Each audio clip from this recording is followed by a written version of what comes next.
Like, but that goes to I the read bigger, it. I'm like, oh, okay. that goes to the bigger point though that like people don't care. No, Like they already did this reveal. And people were like, yeah, maybe, but probably not. And they were like, well, we have all this evidence that says this is Banksy. And they go, okay, maybe, but I don't think so. What do you mean you don't think so? Like, here's all the evidence that, yeah, I know. I didn't read the whole TLDR. That's probably not him. The only new piece of information in the Reuters investigation was that police report from like the 90s. Right. In New York. And I was like, oh, wow, that's a really great piece of evidence, even though I already believe you. Right. Like, I get it, I guess. Yeah, okay, fine. You're Robin. Great. You know, but I don't care. No. And I love, like you said, I love the people who are like, I can't believe he's some 50-year-old I mean, he's been doing this for how long? Yeah, how old did you think he was? You know what I mean? When did It's Exit like Through the Gift Shop come out? That was like early 2000s, right? And he was already like well established. Yeah. Exit Through the Gift Shop, he was already getting ripped off. Yeah. Exit Through the Gift Shop 15 years ago at least, right? If not more. If not more, he was already well known enough that he made a feature documentary. Yeah. And then like, and Of course also you have to be that old. Right, yeah, of course. I mean, it's just math. The math is mathing. Right. Hey, it's me, Banksy. Yeah, I mean, I can't imagine. Yeah, you'd have to be like Mario Bosco on puberty blockers if you still wanted him to look young and have those child labor laws intact. You know? What if it's like the Santa Claus? Oh, some kind of. That's what I mean. Like, you want to believe that Banksy is much like Scott Calvin. Yeah, and it's just Tim Allen finds him passed out, and now he is Banksy. Yeah. Yeah, that's probably more like what it is. I prefer to believe it is a Santa Claus scenario than it's just some old British guy. But of course it's some old British guy. It was never going to be anybody that wasn't some old British guy. But that's the point why, like, you know, maybe in the beginning, you're like, ooh, let's reveal him. But now, in 2026, what good does it do to reveal Banksy? Yeah, I don't think people get as excited about Banksies anymore. I mean, it's like, oh, cool, it's a Banksy. But like, if you had a photo of him, if you really want to like reveal Banksy, then you would have had to. Remember when he was like, even when he was doing. Remember when he did the Every Day Another Piece of Art in New York City residency? Yeah. Yeah, and unlike like most people who vandalize buildings, every building was praying to God that Banksy was going to vandalize them because it was going to be worth so much money. Remember, he got like the door on the Hustler Club on the West Side Highway, and it was there for a minute, and everybody would go see it, and there were rumors about where it might be next and everything, and you'd pick up the clues. If somebody had a picture of the art being installed, but also, you know, I hate to strip the illusion down, but it was kind of understood. It's not like it was one guy doing all that. No, he has a team. There's clearly a team.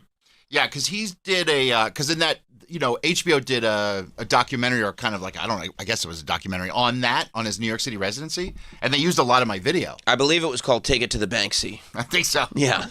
And they used mine too. Yeah. Remember we went. Oh yeah, because all the social media, like yeah. Because they would announce it right after O&A, and there was a couple times Travis and I were like, "Let's go." We would just book it. Yeah. And I remember we got to a couple of them where like the paint was still wet. Right. And it was like, whoa, this is fucking cool. It's still cool. It's really cool, and to be a part of that, I remember. Yeah, I really wanted to be a part of it, but only so much that if it was on the drive home, I would look out the window. Yeah. You know, that's why I was super happy about the Hustler Club one. Because I was turning onto the West Side Highway. I go, okay. Oh, there it is. I go, that's the street I'll go down to get onto the West Side Highway today. And then there was like there were people that were like trying to get to destroy it immediately. Yes. So you'd have to get there before those people got there that destroyed it. They were either trying to put their tag over the Banksy tag, and then I think there was like something like maybe on the Upper West where they immediately got plexiglass. The sledgehammer on the yes, fire hydrant, right? Yes. Yeah. They immediately got plexiglass because that's the other thing. It was like here at Sirius, you know, they used to have celebrities come in and sign the wall, and they would have like pieces of plastic on the walls, and so whenever they got full, they would just take it away, and I don't know, they're in storage somewhere, but you want to keep it. Right. Still down the other There's halls, some down on the other halls and stuff. But when you let everybody sign them. Well, yeah, you got to start searching.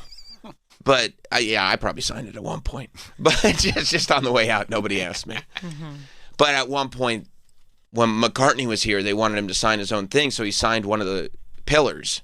Yeah, that's right. And then Sirius had to spend like months trying to figure out how the hell to get that Paul McCartney thing off the pillars as a support beam. Because he just signed the wall. The plaster. The plaster that surrounds the support beam. And so they had to figure out. So that's what a lot of these places were also doing, like the businesses that got tagged by Banksy. They would put the plastic up, but the plastic was really only up so they could take the time to figure out how are we going to preserve this. Because, you have something that's worth hundreds of thousands, if not potentially millions of dollars, that was just drawn on the side of your building. Like the Hustler Club, he did it over like one of those grates, like one of those, it wasn't a full garage, but it was like a garage door. Right. So, I mean, it was up for a day. And then they just they just uninstalled the whole door and put up a new garage door because they were like, this garage door is now worth, potentially millions of dollars, at least hundreds of thousands. And we can't just leave it up because somebody's going to come around and throw their tag up over it or whatever. That was they so think they're wild. cute. And there was people that had the business and they had like security guards protecting it. Yes. If they even got a sniff or a hint that they might be struck next, they immediately hired security guards. They got people around. It was every day for a month. Yeah. A different location in New York City. It was a wild time. It was a lot of fun. It was fun. It was a lot of fun. And I mean, Exit Through the Gift Shop was such a fun documentary about what's his name? People love a mystery. Mr. Brain. Mr. Brainwash. Mr. Brain. I almost called him Mr. Brain Rot, but I was like, we weren't there yet. We weren't there. He was onto something. I feel like he was the forefather of brain rot. It was also stupid what he was doing. But yeah. So I mean, like it gets to a point if you can get a picture, and you'd see like hooded figures running away from the thing, and you'd be like, oh, maybe that's Banksy under the hood, or maybe that's one of his guys under the hood or whatever. That's kind of fun. Yeah, and you'd get tipped off too, like, hey, right. We think it's happening here. Right, and there'd be like a little clue or something on social media, and you didn't know if you should take it seriously or not. Right. But what year was that?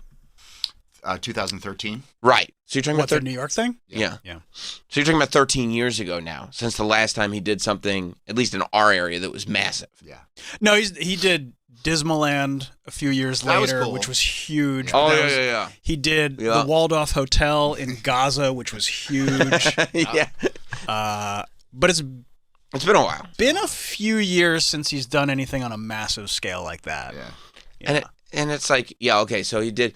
Oh, I think the most recent thing he did was that auction for the girl. Oh, it was so genius. What did he do? So he auctioned off the girl. Right, the girl with balloon is like his first big famous. But it was like, this is officially a Banksy. It was in a frame, and like. Oh, I remember that. But go on. And then once they won it, somebody won or was the highest bidder.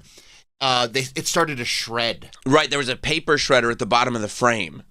So as soon as the auction ended, the painting went in. It just somehow stopped halfway. Yeah, and the bottom was all shredded up. Yeah. It was so funny. I mean, just shit like that is just so clever. But like Girl with Balloon is 2002. So you're talking about 24 years ago. Yeah. So it's like the idea, like even if he's 25 when he did Girl with Balloon. Yeah. He's 50. You know what I mean? And that's being easy. Yeah, that's being easy. Like, he looks like he could be like late 50s, early 60s. And it would make sense. Yeah. He probably started in early 90s, late 80s, early 90s. But I feel like most people are going, I don't need him revealed. At this point, I don't know. You know what I mean? I think a lot of people like it because people love a mystery. Yeah, but That's they why don't we like a still mystery. care about who's DB Cooper. They don't like a mystery solved. Right. No, we like the idea of not knowing and wishing we could know. And then when you finally find out, you're like, oh, okay. Yeah. And like, remember when, what's his face? Deep Throat? Yeah. Finally came out of his house and he was like, yeah, it's me. It's me. And we were I was like, oh, okay. What? No, I don't think so. I think it's somebody else. It's like, oh, but you're like 95. Yeah. You're so old. He's like, yeah, it was a while ago. Yeah. You're like, oh, and now you're dealing with your own mortality. That's the other thing. Like, people who have been following this for decades don't want to believe that they've also aged significantly since the beginning of this. And I think I remember, like, that's the only reason he even came out was because, like, I'm dying. Yeah, I'm about to die. I want you guys to know that it was me. You've been wondering for so long. It would only make sense that I'm about to die. Here I am. Because I'm so old. I'm so old, and which you could figure out just via calendar, math, however you want to figure it out. Like I have not, just because the mystery just stays in your head and you spend years just thinking about it and figuring it out and everything, and you don't consider that this person has not been living in like this state of frozen time. Like in a cave. Right. Like you're at the point now where like DB Cooper's a great example. Where even if he did survive, he's dead now. We're past the point of a tell-all interview. Even if we figure out it was Jimmy James the whole time, he's not gonna sit there and be like, okay, now I'm gonna tell you what really happened. Like if anybody comes out now and says that they were DB Cooper, they're lying. They're liars. Plus, it's Jimmy James. And it's Jimmy James. We all know. He ran a news radio station for a while. Yeah, so I don't get any joy out of seeing them show this picture of this old dude and go like, see, we found Banksy. And it's like, cool, man, have a little bit of chill. At least show a photo of him when he was younger or something. And also like... Well, they've got that photo of him from Jamaica, which has just been everywhere for the last 20 years. To your point. Yeah, that's right. And that was for like... years and years and years. I mean, I've seen that photo a billion times. And it's like, yeah, that's probably him. Okay, cool. But it's also like, you're never going to take a Banksy and go like, yeah, that's a Robin Gunningham. No. Like that's the whole point, is that it's this other thing. You're never get, oh yeah, you get I have this new Robin Gunningham. He did this painting. Like that's not, you're missing the whole exercise, the whole point of what makes this cool. And people knew it was him in that residency in New York. They would take video and they'd see like, oh, they think it's setting up. And then there would be video from another time setting up, and it was the same guy. He's always there. And like people go up to him and be like, that's him. Are you Banksy? I have video of them going into the Grim Reaper thing. And I'm like, yeah, that's him. That's the guy. And 3 of his workers. Yep. And then he'd be like this. No. You're not Banksy. No. No. Why have you been at all the exhibits? I don't know. Yeah. Just like what but he does. It's I don't know. It's someone else. So I don't know. Not you. No. Nope.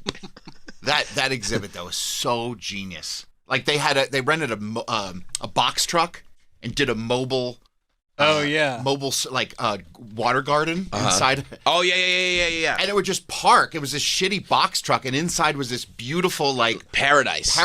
Right, where it was like it was like you were in this like.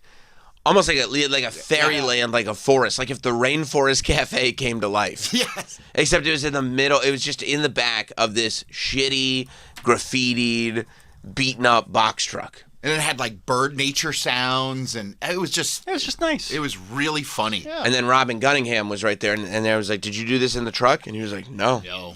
Mm-mm. Must have been somebody else. Where were you when they did it? I don't know. Not here though. Applebee's. Somewhere else. Well, I guess Was Applebee's. it Chevy's in Times Square? Yeah, Chevy's. Yeah. Chevy's is closed. All right, well then I don't know, but I wasn't here. No, I was at the one before. Yeah, I don't know. I don't know, man. You should. I'm an old guy, Banksy's probably a young hip dude, so. Look over there. Yeah, I'm gonna get out of here, I think. But I would keep questioning people because one guy, it's me.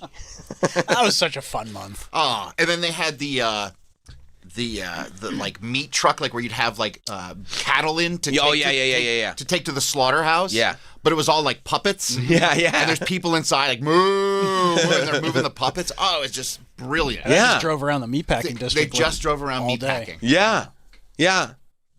Which also is probably pro-vegan. Yeah. You're like, look how cute these animals are. You're enjoying them. Well, guess what? You're also eating them. Yeah. You're eating their bodies, their hides. Yeah. So, yeah, I mean. All right, cool. We know who he is again. We know, but guess what? I'm going to take his word for it. It's not him. By the way, in 5 or 10 years, there will be another investigation. And they'll go, we think it's Robin Gunningham. Look, we found the actual, what did he change his name to? Daniel Jones or something? Right. Jones. Yeah. Which, again, is not new information. No, okay, fine. They go, he changed it because it's a common name. Yeah. Oh, whatever, dude. There's a slight resemblance to Mike Bichetti. A little blank. He has which you don't want. That's why I don't want these photos out there. You don't want to believe that, like, Mike Bichetti was running around New York City, putting up paintings of girls with balloons and whatnot. You think he drank Windex as a social statement? I think so, but it turns out it was blue Gatorade. It was just a fun little thing. I didn't even get the date with Kathy Kelly. No, he didn't. No, she still owes that to him. It was commentary that he couldn't remember where he lived. Right, that's right. It was more about commentary on how we don't pay attention to the little things anymore. Yes. And how we all and honestly, don't we all live right next to the gas station these days? Think about it. He did. Pete Davidson came in and told that story to us once, that our friend Mike Bichetti, this was when Pete was just starting out. I don't know what he's up to now, but when Pete was starting out in comedy, he drove Mike Bichetti home because they were both Staten Islanders.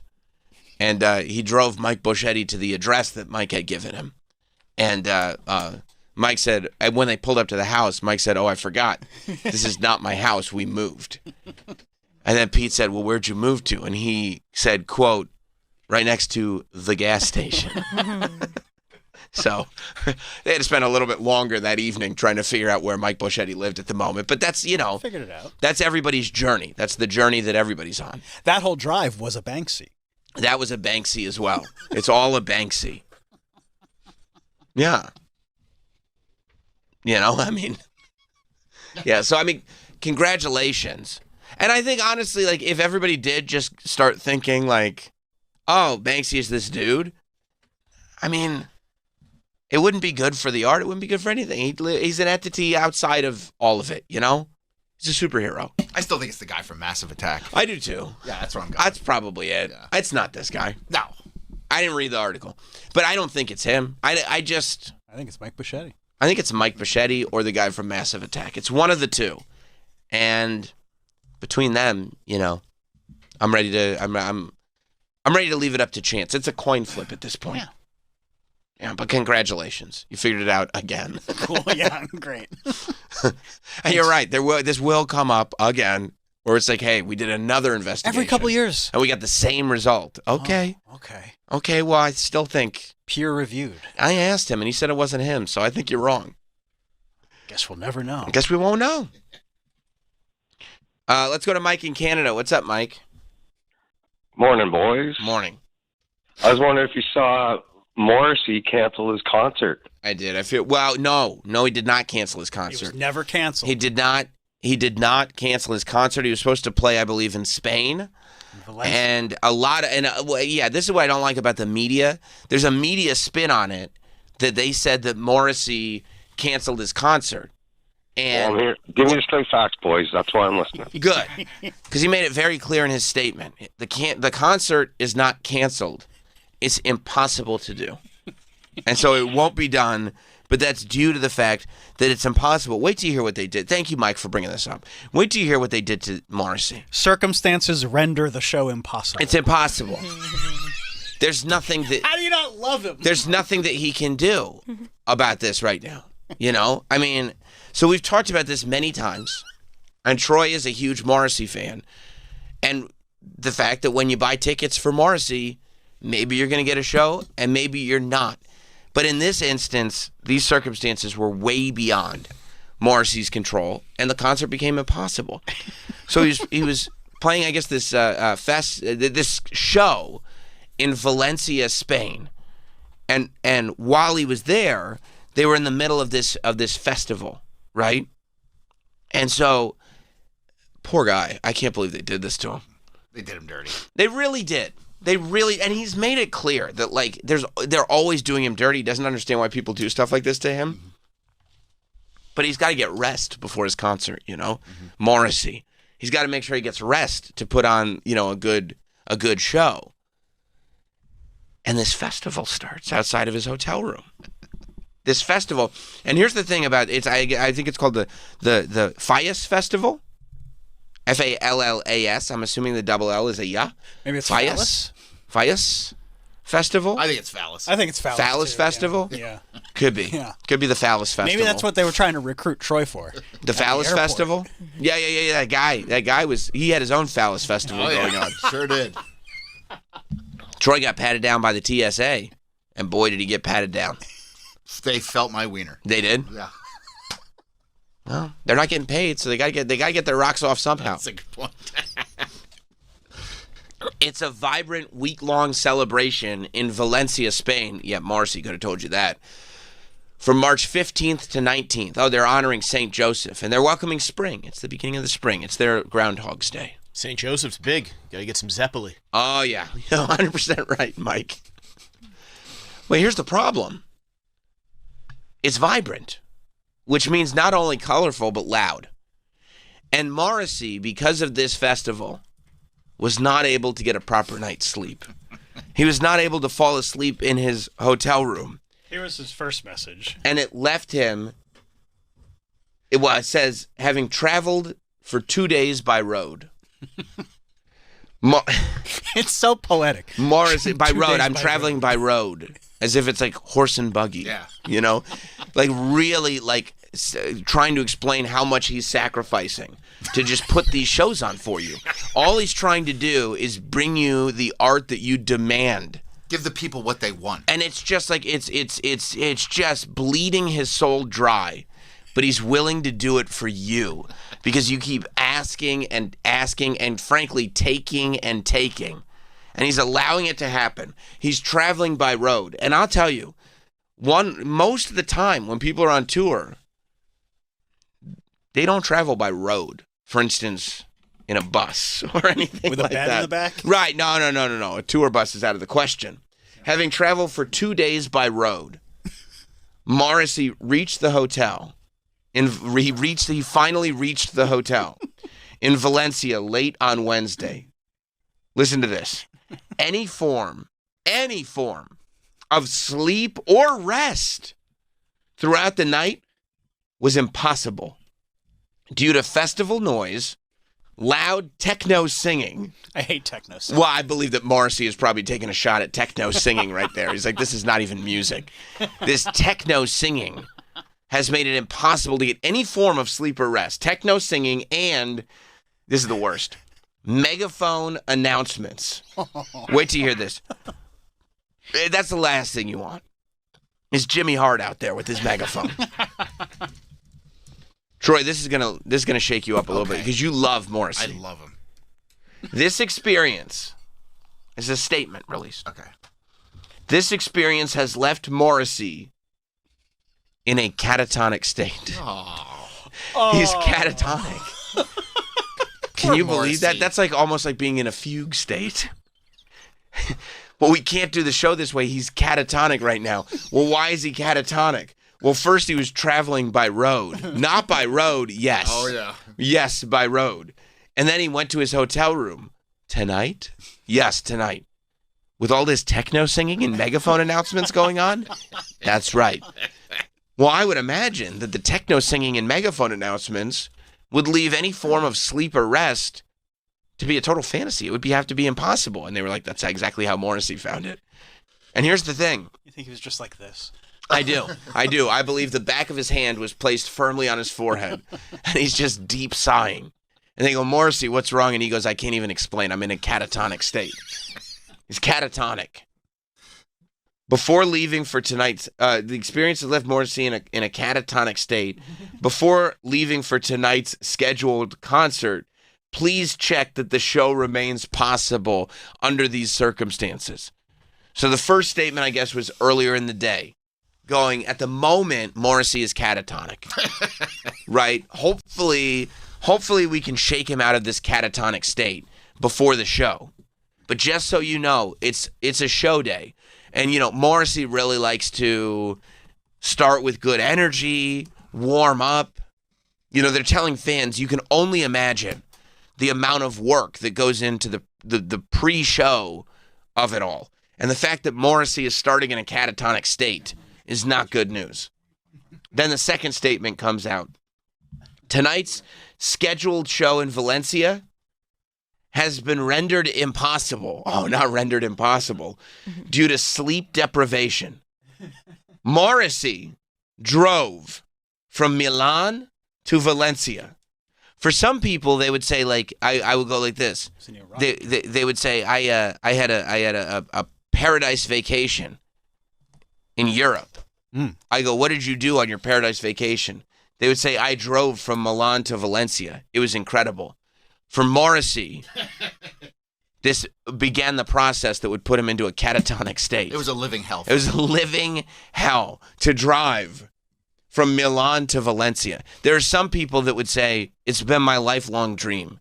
I'm going to retire. I've put 50 years into this job, 50, and I'm finally going to retire. I've finally gotten enough money that I can feasibly travel to Europe so I can drive from Milan to Valencia. Man, that's a 14-hour drive. 14-hour drive.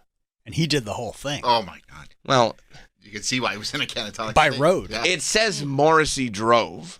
You think he drove the bus? I'm not 100% sure he was behind the wheel the whole time.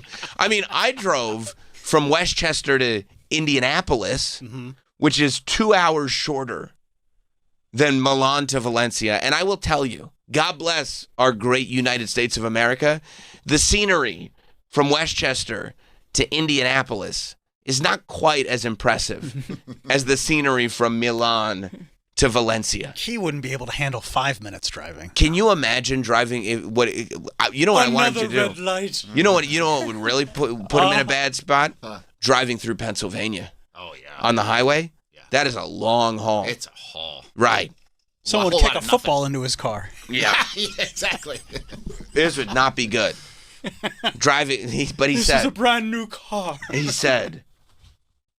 He drove from Milan. He drove from Milan to Valencia, but has been unable to rest in Valencia. That was probably the plan. I'll rest when I get to Valencia due to noise. Then it says, the show is not canceled. Circumstances render the show impossible. What does that mean? Well, it means that the show won't happen, but he's not canceling. Because when it's canceled, there's probably an insurance deposit that doesn't and you got to offer refunds. You got to offer refunds. Because the That's show's right. been canceled. That's right. That's right. This show was not canceled. But the media will tell you that it's been canceled. It has not been canceled. It's completely impossible. And then, yeah. This is another statement. Is this, yes. The topic is, Valencia. So much to answer for. Same day. Morrissey has described his hotel on Plaza Manises as, quote, indescribable hell. It will take me 1 year to recover. And that is an understatement. It looks like one of these cities that has just been around for hundreds and hundreds of years with architecture that just reeks culture. So rich in history. Rich in history that you could just look around and realize that, like, you really are sharing a space. And that we as a civilization, and I mean the greater civilization, the human race, really have been around for thousands of years. And you look at this stuff and you go, wow, like, this stuff is forever. There's such a wonderful, deep history, and not just in the terms of what you would read in a historical text, but cultural history. Makes you feel small. Yes, yes, but also connected. Yes. Small but connected, realizing that the bigger picture is what we all do together as a race, the human race. For Morrissey, he describes it as an indescribable hell that will take 1 year to recover from, and that's an understatement. So probably over a year. It's a night of sleep. Right. How could it take you a year? Well, you forgot also there's a drive that came before that. Oh, right. He probably, he didn't rest much on the drive. I mean, I've had weeks where it's like, by road. Yeah, he was on the, I forgot to mention that, Travis. Thank you very much. He traveled by road. I forgot to mention he traveled by road. There are a lot of times where I choose to travel by road. We were literally not 24 hours ago. We were talking about the choices that I make to travel by road because traveling by air can be such a hassle. Next time I travel by air, I'm going to say, my flight was delayed 2 hours. It was impossible to rest on the plane. Impossible. It will take 1 year to recover from this. Indescribable hell. Indescribable hell. He wrote indescribable hell. I didn't know he's still using a live journal. But this is from his live journal on MorrisseyCentral.com, which is the central location for all your Morrissey needs. That's where he dispatches his messages. Right, so that the world can find out, because the world is tuned into Morrissey Central. By the way, I never want to hear you talk about how you had to drive somewhere again. And they would say, how would you describe it? An indescribable hell. No. You from now on need to say you by traveled road. by road. By road. I'm traveling there by road. Yeah. Like, oh, you drive in Indianapolis? No, I'm traveling by road. No, and I traveled by road. A lot of people don't know that. Let WWE know next time they're like, hey, do you want us to book you a flight? I'll be traveling by road. Thank you, Sue. I'll be traveling by road. Tony's going to say, I don't know, you want flight accommodations put into this deal? No, Tony. I prefer to travel by road. Although it has left me in a catatonic state in the past that is an indescribable hell. Quite frankly, it was 9 months ago, and I'm still recovering from it. I have 3 to go. I have 3 months to go, and that's an understatement. I wonder, to be around him. I would love it. Imagine being his tour manager. I know. I mean, we're talking about hell. And the tour manager is going like this. Are you sure you can't make the show tonight? And he would just stare daggers into the tour manager. What did you just ask me? No, sorry, Marcy. Sorry, that's a dumb question. What did I control? This festival. Oh, the techno singing. There's techno singing outside my room. And the minute the techno singing ceases, there's megaphone announcements. More techno singing in 10 minutes. Ladies and gentlemen, if you're enjoying the techno singing, it will continue now. No! No! I wonder if you're in Valencia and you see the parade going by, you go, this does not bode well for the show tomorrow. Start sweating. Right. You're looking at the calendar, right? You're looking at the thing, and you go, yes, I'm seeing Morrissey on the 12th. I can't wait to... Oh, no. Shit. Oh, no. The festival's on the 11th. This tour bus is parked right outside. Oh, my God. The festival's at night? Oh, no. Well, maybe he'll get here early. Maybe he'll fly in, and he'll get here in the evening and by road, you say? He's traveling by road? Oh, no. Oh, my God. Well, maybe we'll get refunds on the ticket. It's impossible. I mean, this is worded as and you know what's going to happen. He's going to force his people to argue that the show was canceled due to an act of whom? God. Yeah. This was an act of God. This was nature. Right. And if there's an act of God, this is force majeure. That's force majeure. That's right. Well, that's exactly what it is. And when that strikes, number one, I do not refund. And number two, insurance will pay for any cost of the venue. And any expected income that I was going to bring in. That's also. Yeah, can you imagine how much it must cost to insure Morrissey's shows? Oh, God. Yeah. This poor band, they probably don't get paid if they don't do the date. No. The tour manager probably has to sit there and go, what's cheaper? Traveling by bus and hoping he does the shows, and then eating the shows that get canceled, or just getting a helicopter? I might have to helicopter him into every show, because it might at the end of this tour be cheaper to travel by helicopter than by bus because of the indescribable hell that the bus will result in. Morrissey, man, how you doing? How am I doing? I'm in an indescribable hell right now. You want to ask me that at this point? I can't answer the question. Why would happen? Why I can't describe it. That's how deep this hell is. And it's funny because you think like his fans would be like, you know what, dude, screw you. We're not doing this anymore. We're not paying for your tickets. We're not going to. And they're like, no. Oh, they're on sale. Okay, I'm going to buy them. Right. I hope you show up. Yeah. Is he going to schedule another date? Is he going to reschedule? Well, I wouldn't reschedule because this show's not canceled. It's not? No. Circumstances completely out of my control have made it impossible. But I will schedule another show. It's rendered the show impossible. The show's been rendered impossible. Who has rendered the show impossible? Morrissey Central? Huh. Yeah. It makes you love him that much more. So unfortunate. Well, it really does. Because he's willing to go through, and who knows? And he came back. He played the next 2 dates. He did? He got through it. I was wondering if he was going to cancel all shows for the next year. I mean, he'll cancel a whole string. He will? He'll try his hardest. I'm considering canceling every show for the next year. But he probably says stuff like that because they're like, Morrissey, you can't cancel tonight. And Morrissey's like, I might cancel the entire tour. He's like, fine, cancel tonight. And they go, and then he goes, it's not canceled. They go, what? He goes, no, it's been rendered impossible. Yeah, it's rendered impossible. Based on what? The indescribable hell I'm in right now? Yeah, he played Spain 2 days later in Zaragoza. Oh. And then he did another date. But Valencia didn't get it. Valencia didn't get it. No, the calendar skipped from March 9th to March 14th. Ah. Yeah. Well, because it was impossible to rest. Any type of rest or sleep. Any type. That was rendered impossible. Can you imagine not even being able to rest? Like you're on high alert the entire time? That's right. That's right. Hark. You can't even relax. That's why, you're going to get catatonic at a point. Man, he's only playing 3 songs from his new album.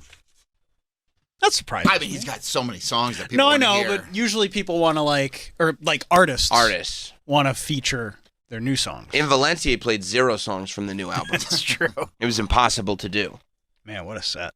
I mean, he has just the funniest reasons for canceling concerts. Well, this one wasn't canceled. Sleep deprivation, physical exhaustion, toxic food poisoning. Toxic, not just regular food poisoning. Toxic. Toxic food poisoning, medical issues. Did he describe the medical issues or no? Just general. Bleeding ulcer, Barrett's esophagus, double pneumonia. Oh, double. Whoa. Not regular. You all suffer with standard pneumonia. Of course, because I'm Morrissey and my life is hell. I got double pneumonia. I got 2 pneumonias. You could never understand the hell that is my life. I don't get pneumonia. I get double pneumonia because I live in hell. So I can't come entertain you people. That's right. Life is hell. That's right. I hope you enjoy what I'm doing for you because I am not. A credible threat. Remember the last tour there were credible threats. Lack of funding, governmental warnings. Lack of funding. Lack of funding? What does that mean? No tickets? I didn't put enough money into it, so I'm not doing it. In 2013, he canceled a tour of South America blaming lack of funding. Huh. As it turns out, we don't have the scratch to put this on, so... And that's kind of on you guys. Yeah. Not me. Not me. I love that. Oh, he's the best. He's the best. He's one of the last real rock stars that would do some bullshit like this. Yep. And get away with it. Him and Kanye. People just keep coming back. Yeah. I mean, when they added a second night to the stadium. But it's not selling. Oh, it isn't? Really? No, not at all. Nice. Oh, it will, though. Absolutely. I don't know. I don't know if it's not selling. It's not selling. Usually it's not like... Yeah.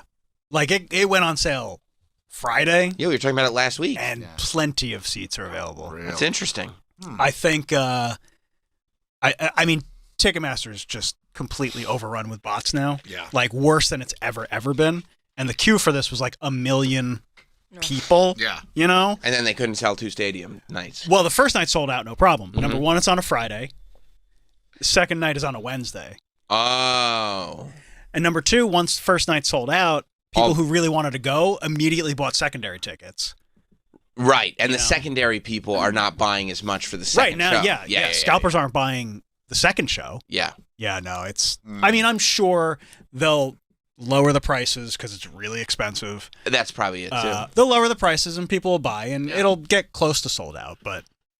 Morrissey has also canceled mid-show due to finding audience comments offensive. I think he canceled. I mentioned this the other time. He canceled the show because the air conditioner was too high. It was too cold. Why? It was too cold. Too chilly up there for him. He likes working up a sweat.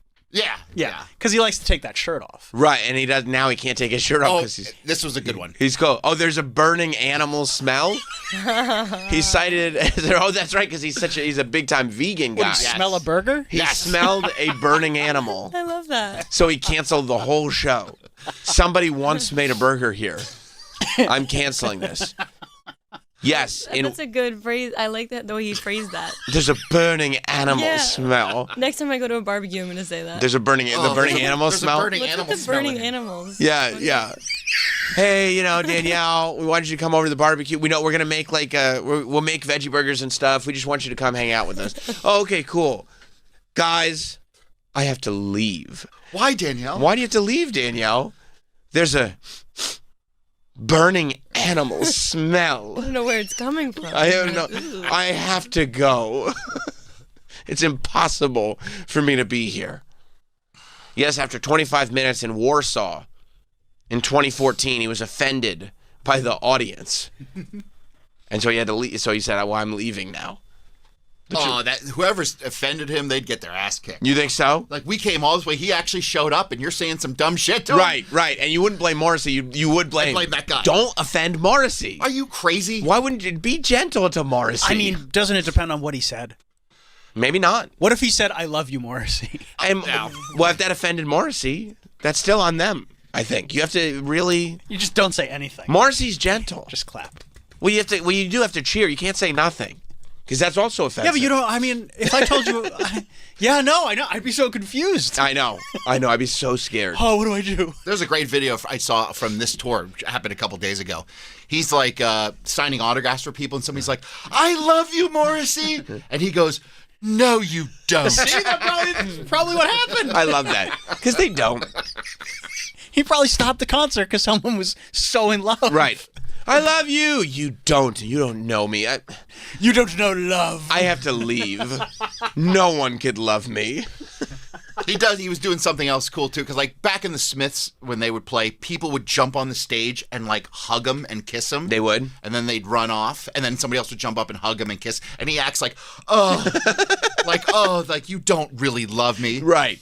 But then he was like, somebody was like trying to get up on the stage and the security grabbed him. And the kid's like reaching out his hand like, Morrissey. And he lets him come on stage and then he hugs him and just kind of like, okay, there, you got what you wanted. Yeah. Yeah, that's what it is. It's almost vampiric. When people tell Morrissey they love him, it's like they're just sucking the energy out of him. Like, I no, you don't. You just need me to fulfill nobody cares about me. You're here for yourself. Meanwhile, they're spending hundreds of dollars on tickets to see this guy and just adoring him. Yes. Merchandise. His fans love him more now than ever before. Which is crazy. All he does is give reasons to not love him. I know, but that makes you love him even more. Then you love him even more because there's an authenticity to it. Yes. He's the best. He is.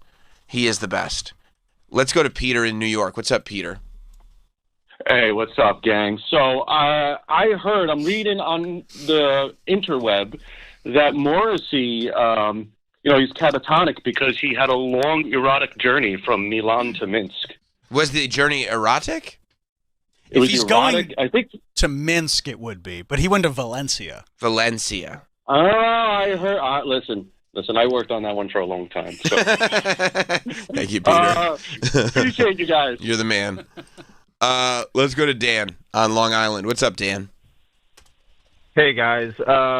I've called in before a couple of times. I have a 30-year career in healthcare. I've seen it all. Many people live their lives without a diagnosis. They have issues, but I think I finally found one for Morrissey. And it turns out he's a little bitch. Oh, okay.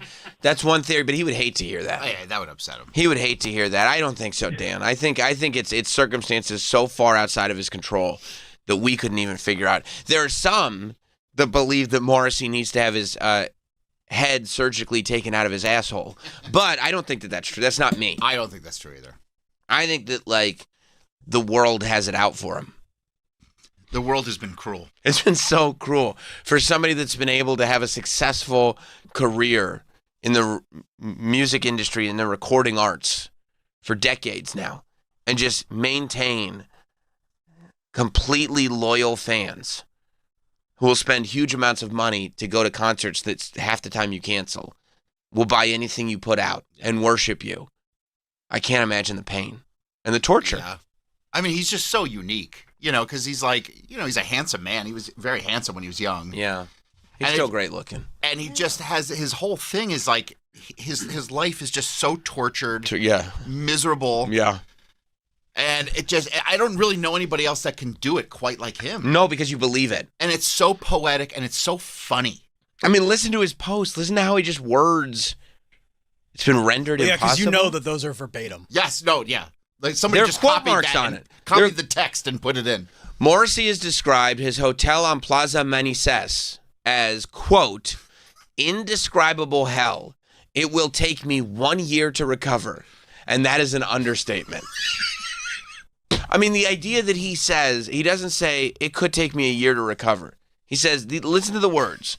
It will take me 1 year to recover. Not a year, 1 year. It will take me 1 year to recover. And then he says, and that's an understatement. Well, I mean, it's so specific to be an understatement. Yeah. I don't even, what does that mean? He can pack in so much in just a few words. Yes. I think that's like a haiku. Yeah. You know what I mean? That's a deep haiku. Yeah. Like that could be a lyric. Yeah. That could be a lyric in one of his songs. And you go like, oh, I see why people are into him so much. It's called understatement. No, the song is called Rendered Impossible. Or Indescribable Hell. Indescribable Hell. It's just about him on tour. You know what? An indescribable hell?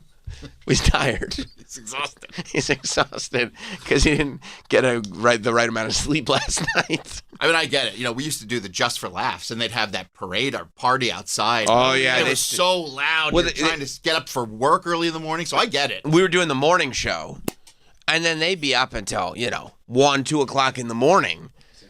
Right outside. Russell Peters was out there doing shows until 1 or 2 o'clock in the morning. And I'd wake up. I text my wife. She goes, how you doing? And I go, I'm in an indescribable hell. It's going to take 1 year to recover, and that's an understatement. Troy would walk downstairs because we would do the shows in like the ballroom. Yeah. And he would just look like he was in a catatonic state. Yeah.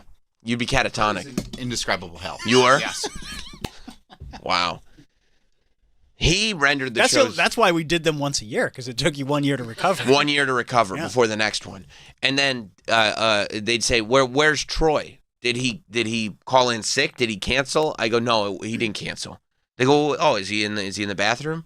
I go, no. He rendered today's gig. He rendered it impossible. He's in a catatonic state. He's in a catatonic state. He could never produce the show this way. And then you would travel back to New York by road. And then that's the thing. We traveled to Montreal by road. Sometimes you'd have to go back because you forgot a passport. That's right. We traveled by road, and it was even longer. You had to turn around. It's hell. That was an indescribable hell. That you want to talk about an indescribable hell? Yeah, but hot dog was on edibles, and that was fun. That was fun. I'll tell you what. Hot dog actually was catatonic. He was. He was in a catatonic state because he lied about his experience doing edibles. So I get it. Scott in Worcester.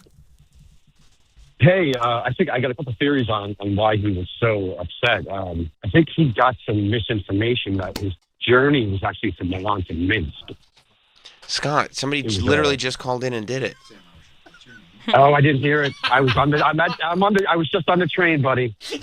So I just got off Metro North. What can I tell you? I mean, congrats on that, but you gotta get the app on Metro North. You can't. They beat you to it. As soon as you get into Grand Central, Sam, I know. You gotta do something about this. I know it's the tunnel. All right. How about this? Okay. He was told that he had to take this long journey on the road. Right. He was told roads where we're going. We don't need roads. I think you got to just take ownership over. I mean, I think the real problem is somebody called in and did your bit. You know what I mean? I think the bigger problem is there was somebody named Corey yesterday, or allegedly Corey. Uh-huh. I don't know if your producer really vetted if he was actually Corey. Uh-huh. And he did my bit. It's my bit. It's your bit. You guys got to cut the shit. It is, Scott. That is your bit. You got to get control of your house here, Sam. Well, I'm in an indescribable hell. So I'm just letting them walk all over me, Scott. My staff, they just walk all over me. They make everything so difficult for me. They go, "Oh, Sam, what did you want to start with?" I go, "Oh, how could you ask me that now?" I go, it was impossible to get any form of sleep or rest last night. And you want to ask me like what I want to talk about today? It's an indescribable hell. John on Long Island. Hey, how's it going, Sam? Great. So, for the past 25 years, I've been playing guitar in a Smith & Morrissey tribute band. Mm-hmm. And we started in 1999 and had a good run until, unfortunately, our beautiful young Morrissey singer passed away.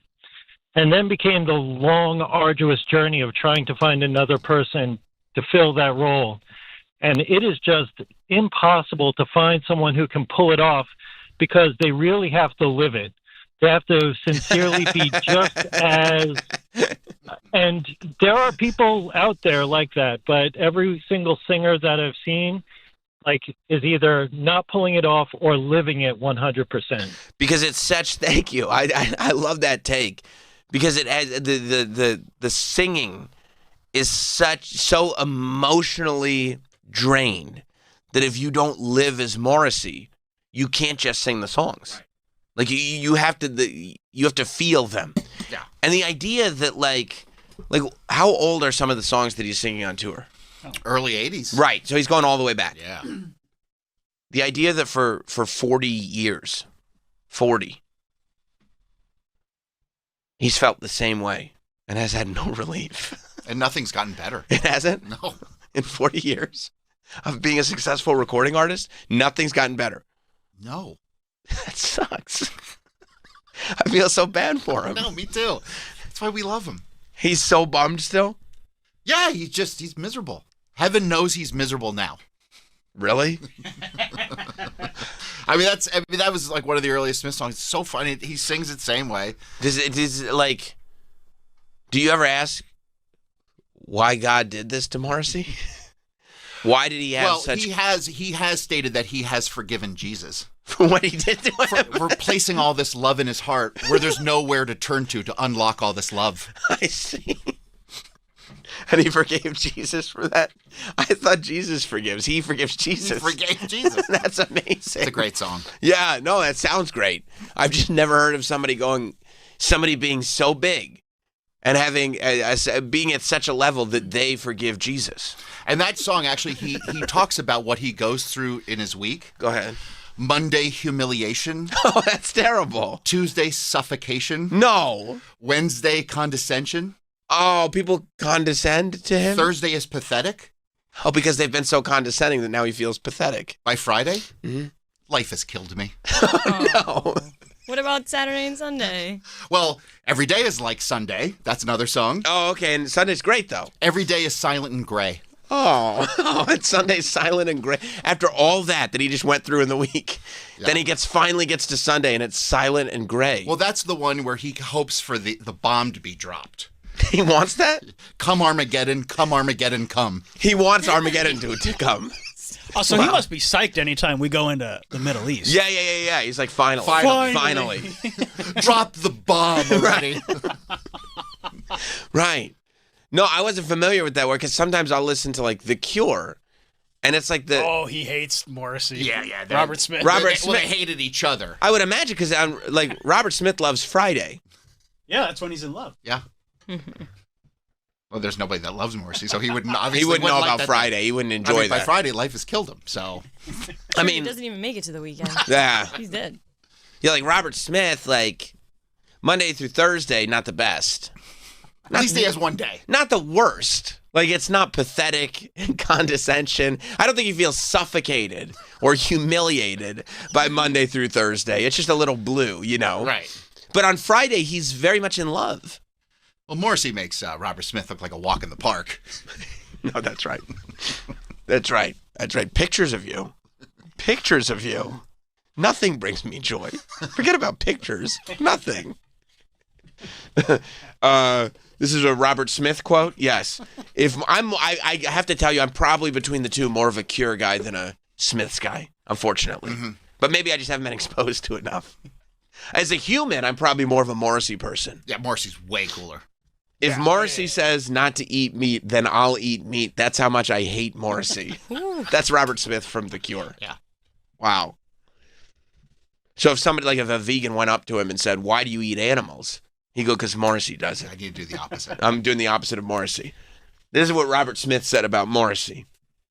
He's a precious, miserable bastard.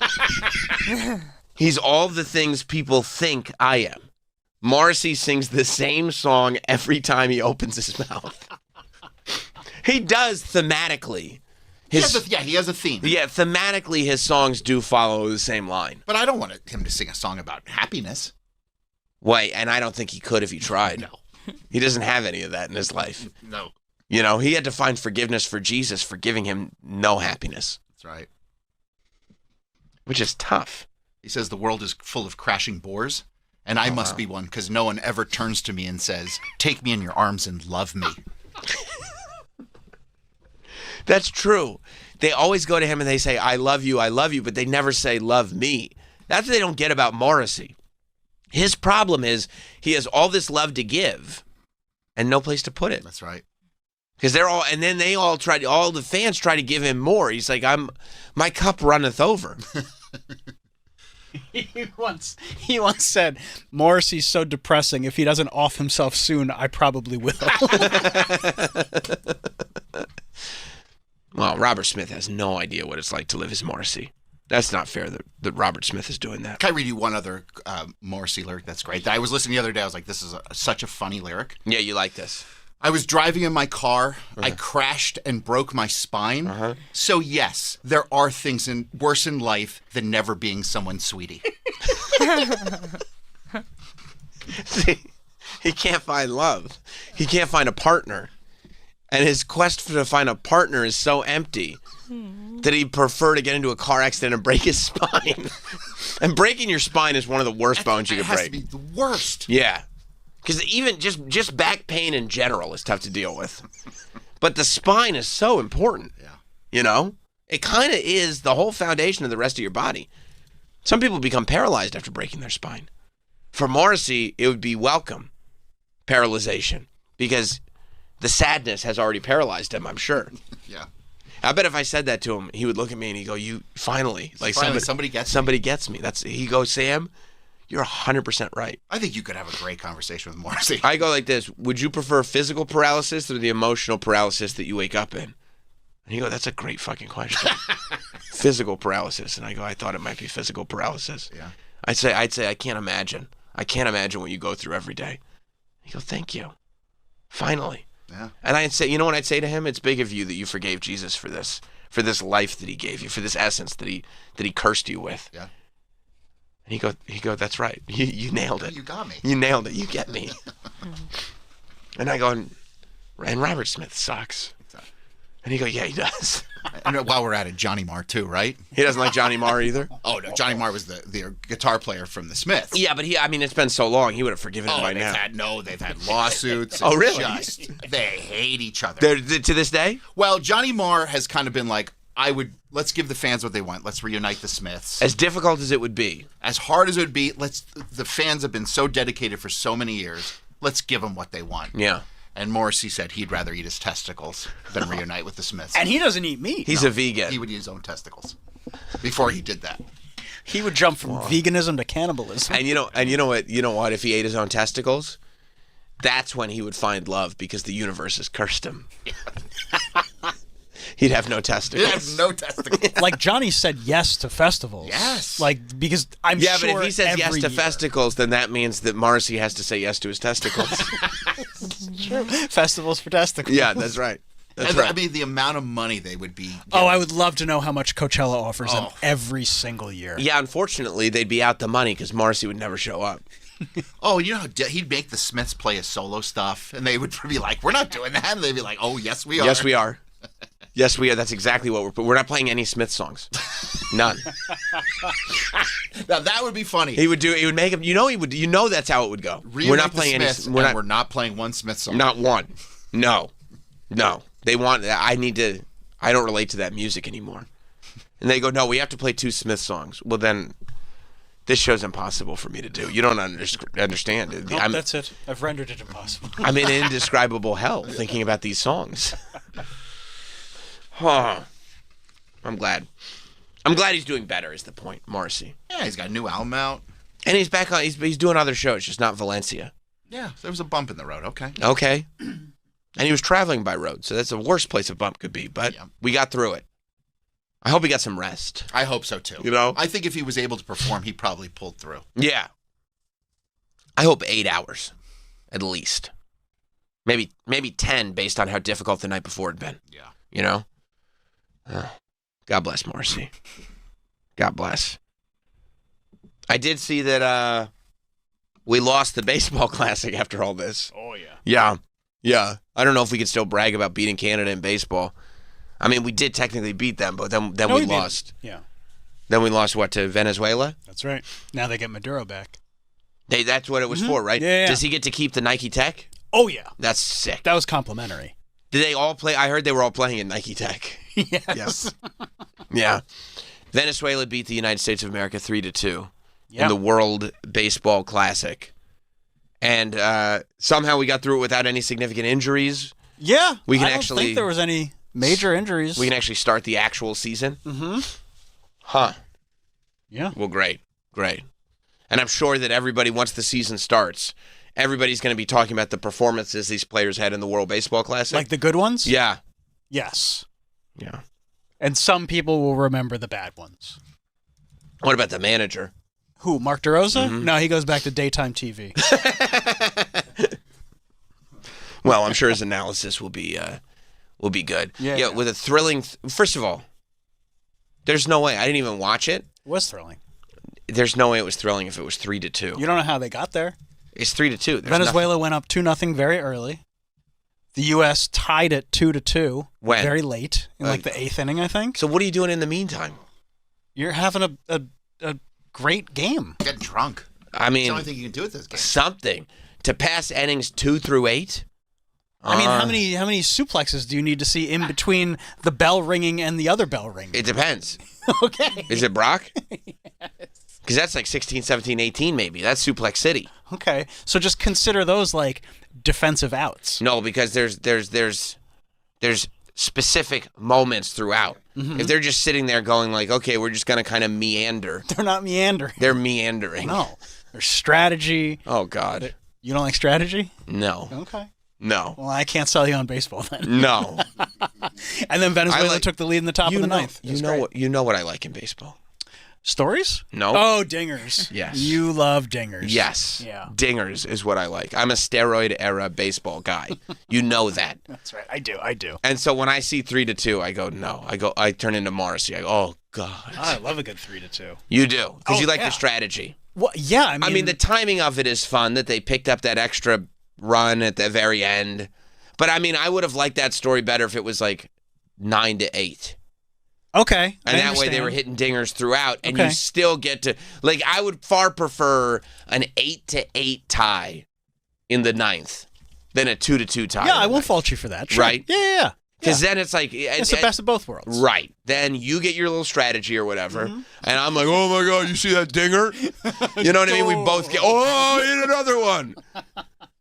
You know, then we both get what we want. That's totally fair. Yeah, that's what I would want. An 8-8. If they said a thrilling 9-8 victory, then I would go, okay, thrilling. I get thrilling. Especially if it's like, okay, even lead changes. Right. Yeah. I get that. Right. Maybe one inning, like USA scored 4 runs or something like that. And you're like, hell yeah, dude. This is so fun. But not. We got 2 here. Let's wait 3 hours and get another one. That's not what it's like. That is what it's like. You sound like my wife. I do. I watch baseball like a woman. No, that is. She'd be sitting there. I'm sure she did. She walked by the TV going, is this still on? And you're like, yes, of course it is. You go, why is the score still exactly the same? Yeah. They're strategizing, honey. It's been great. It's a great defensive game. Aaron Judge struck out 3 times. It was awesome. That's not awesome.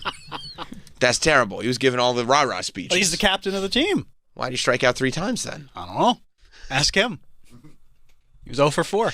How dare you bring your anti-Yankee agenda into the World Baseball Classic? Hey, listen. He was just getting ready for the playoffs. He's practicing. Listen, when those games count, he shows up. That's right. He is physically there.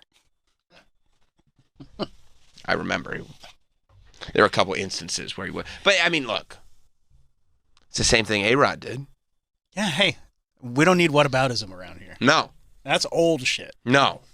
And honestly, we love A-Rod. People don't like people who perform extremely well in, I don't know, say October. They don't give them names based on that. They want somebody who's going to perform well all season. They actually get called the name of the month. Really? If they're that good, yeah.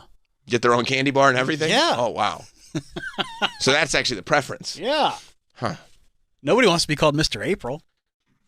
That means you're really good in the beginning of the season. Mr. April. Yeah. He's a springtime player. Yeah, nobody likes that. No, he doesn't. He does fine in the summer, but once those leaves start to change, no good. No bueno. Yeah. Well, yeah, I mean. So, yeah, that's over. Congratulations to thrilling Venezuela. That's not Aaron Judge. No, that's not Aaron Judge. That's our hockey friend. No, that's the quarterback for the Buffalo Bills. Oh, it is. I thought it was what's his name? No, that's another person with the known to collapse in the playoffs. Yes. What are you talking about? That's Superman. That's very funny. That's Josh Allen. That's Mr. Haley Steinfeld. Yes, that's right. Yeah. He did good in the playoffs. Which one?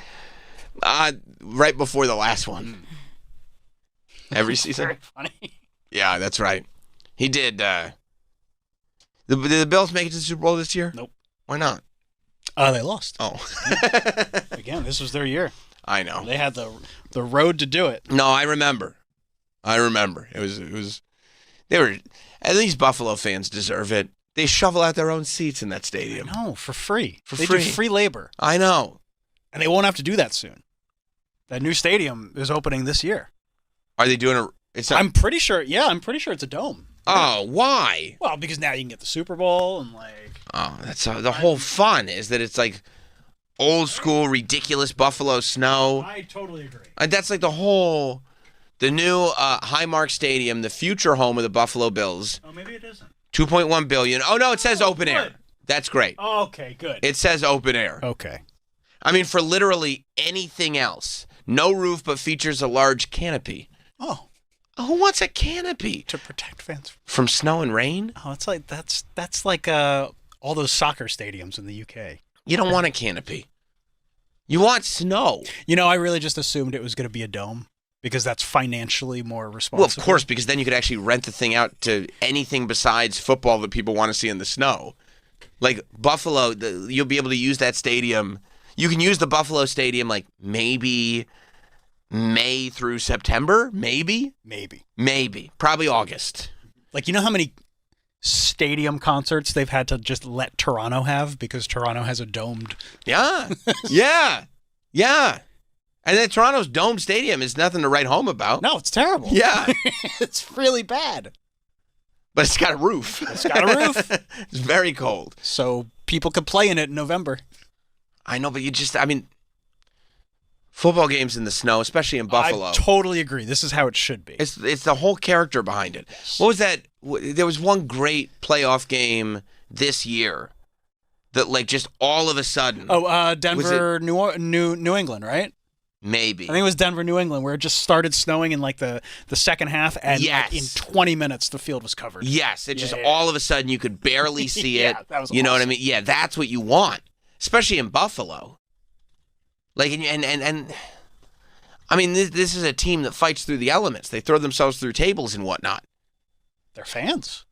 Right, but if they're going in with a canopy over them, how big of a fan are you? They'll probably still be shirtless. It still gets cold. I guess the cold air will still get in under the canopy. Yeah.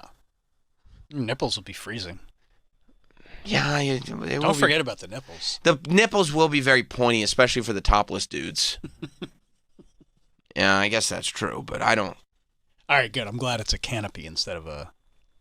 It's better. The canopy's better. Yeah. But I'd say take the canopy down for the football season. But also, canopy. Yeah, because you're still not going to be able to do concerts and stuff there. They'll be freezing cold. Yes. You imagine Morrissey trying to put up with the Buffalo winter? Never happened. It'd be rendered impossible. It'd be just an insufferable hell. Yeah, it would. It'd probably take him. So I got to go to Ohio. I'm going to have the day to kill Friday in the Cleveland area, so I'm going to take a ride over to the Hall of Fame. Man, I try to go in there Friday. Catch me on the camera. Sirens are going to go off and shit. Hi, one adult ticket, please. Start the gate drops. Sirens start going. Security comes out.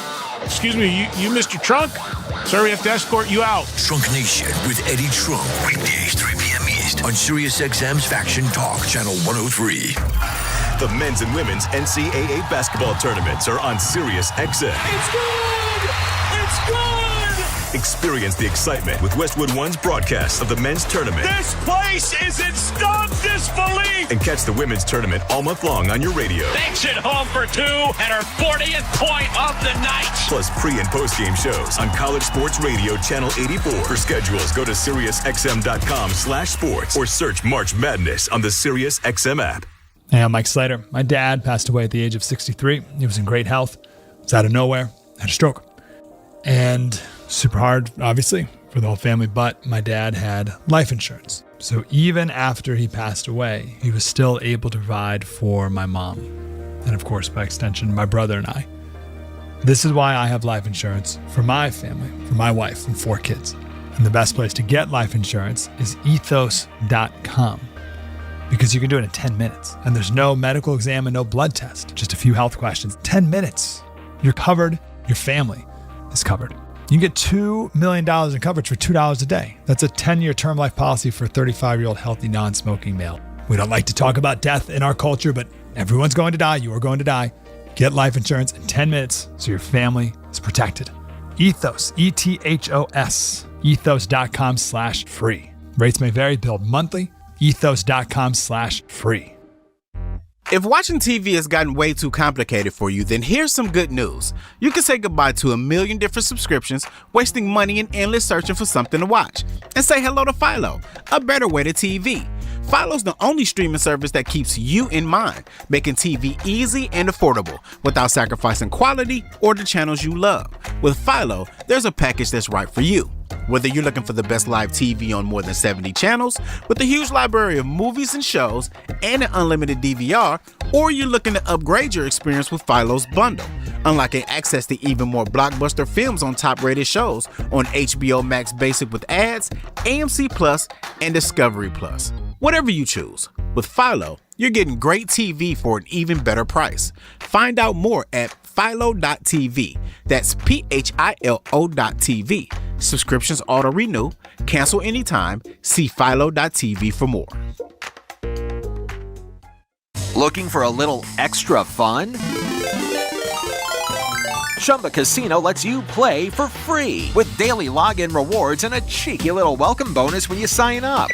Explore hundreds of online social casino games and jump in whenever it works for you. No routines, no pressure, just entertainment on your terms. That's Chumba. Only available in permitted states. No purchase necessary. See terms and conditions for details. VGW Group. Void where prohibited by law. 21+.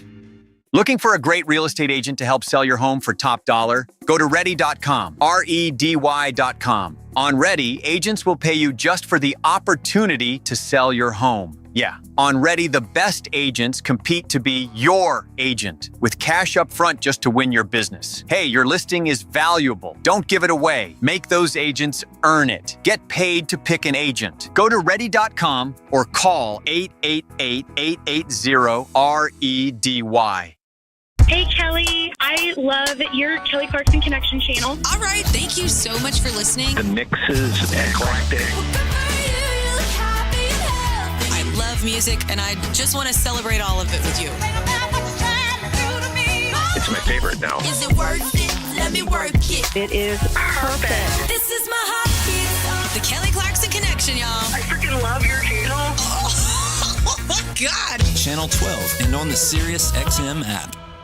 I'm Boomer Esiason, MVP quarterback. I learned early what happens when a family isn't protected. My mom died from cancer when I was 7. She was only 37 years old. I lost a part of me, and my family struggled financially. So I promised myself my kids would never go through that. That's why having life insurance is so important to me. Ethos makes it fast, easy, and affordable to get life insurance. 100% online, no medical exam. Get a quote in seconds, apply in minutes, and get same-day coverage. You can get $1 million in coverage for around $37 a month. For me, it's about knowing my family will be protected financially if I'm not here.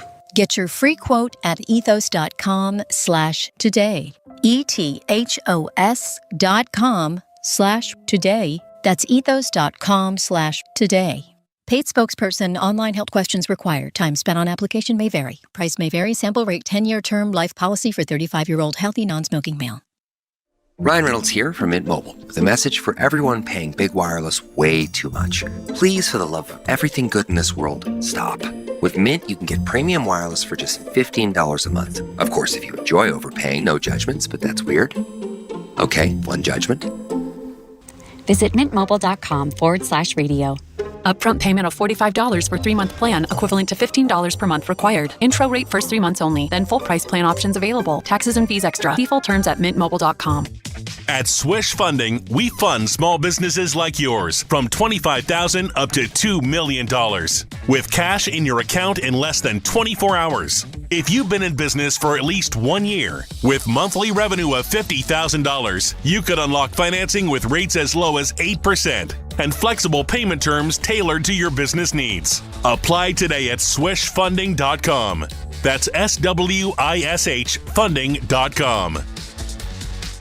What if I told you the food in your pet's bowl might actually be dead? That's right, most pet food has been cooked at such high temperatures that every live nutrient is destroyed.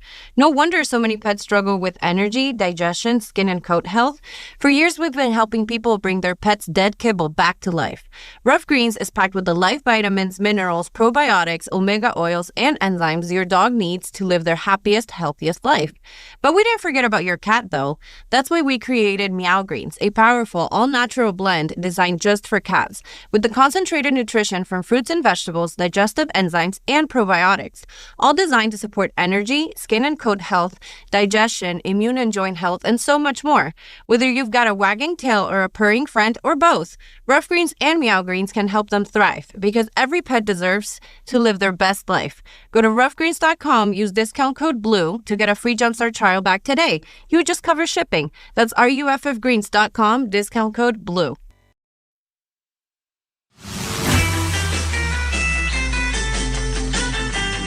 Yeah, it was Jim Carrey. And Jim Carrey would show up looking like Chris Angel and just like hammer nails into his face.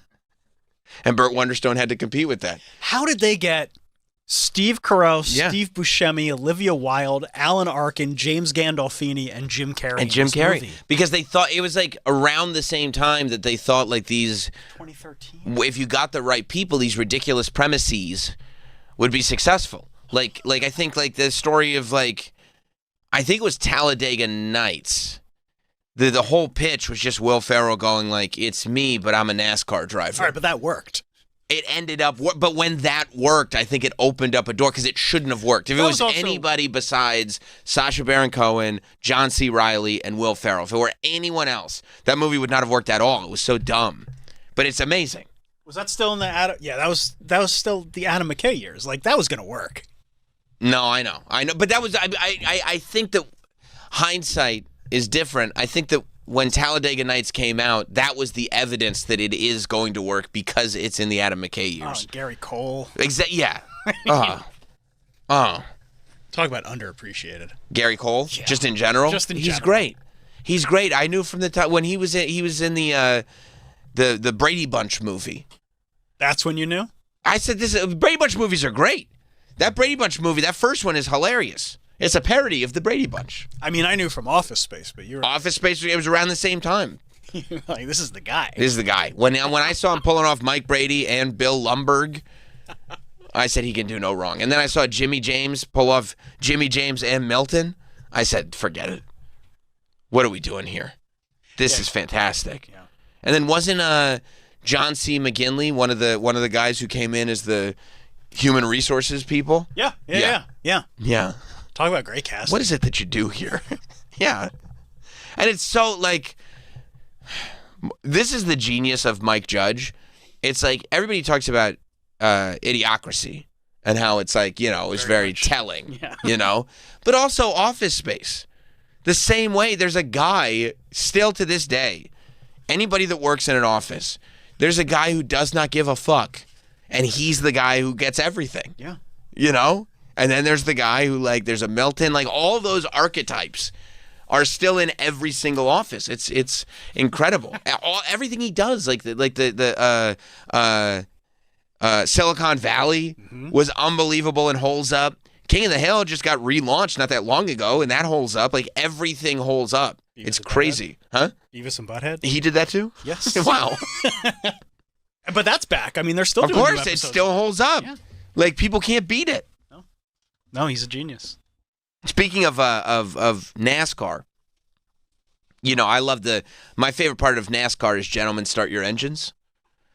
And I don't know if you saw at the Las Vegas Motor Speedway, but usually they get like maybe I haven't been watching recently, but my understanding was it's usually like a bikini girl or something, right?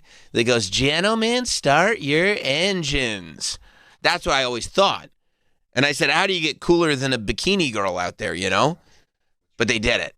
They did it. I love this. They had Jonathan Davis from Korn, new metal icon, Jonathan Davis, and he's still got it, you know? I mean, his voice, he still got it. Listen to Jonathan Davis tell the gentleman, and there are bikini girls there. You see, there are showgirls, which, okay, good. Not everything has changed. Drivers, are you ready? That's awesome. Then start your engines! Hell yeah, that's sick. Good for Jonathan Davis. Except I wish he had said, "Are you ready?" the right way. Yeah. Are you ready? Yeah. Because I would have been like, oh my God, I love NASCAR. This is incredible. I love cars racing. I love racing by road. He can still do that, too. Yeah. He sounds good. Does he still sound good when he performs? Yeah, I mean, it's not 30 years ago, You wouldn't but I don't expect it it to be. No, Yeah. No. But it's graceful. Yeah, they still open with Blind. As they should. As they should. That's a perfect opening song. It's a perfect opening song, but it's a tough one because that's the song everybody wants, but it's the sound that everybody wants. It's a difficult sound to pull off effectively. Like if you don't have it anymore, that's the first song that would go. Right. Because immediately people are like, "Oh, he can't do it anymore." Yeah, because it's got that "Are you ready?" and then it's got that, you know, scat part. You know what I mean? But it's also he's like got a legit sing in it. Yeah. So he's got to do all of it. So if he starts to lose it, that's going to be the song that you really recognize that it's not there anymore. Yeah, right out of the gate. Right. Well, it's great because it starts with just that like on a ride thing, ding ding ding ding ding ding ding. It just builds such tension. Oh, I love it. It's perfect. Ba-doom, ba-doom. And you just hear, the bass kind of kicks in slowly. Boom, boom, boom. Boom, boom, boom. And you're like, I know what's happening. Like, I'm ready to punch somebody in the fucking face. Right. Like I think he'll be able to perform like Got the Life. Yeah. Forever. You know, it's like, okay. Yeah. It's TRL era Korn. Yeah. This is him from last year. This is at Welcome to Rockville, a festival. Okay. Love that little cymbal too. That's when you're like clearing the pit open. Like, okay, get everybody, get back. That's the part. Boom, boom, boom, boom. You know what they're gonna do. One guy in the pit's like, I don't know this one. I haven't. I'm more familiar with the later stuff. Why is everyone spacing out? It's not chunky, that sounds. Yeah, that's me.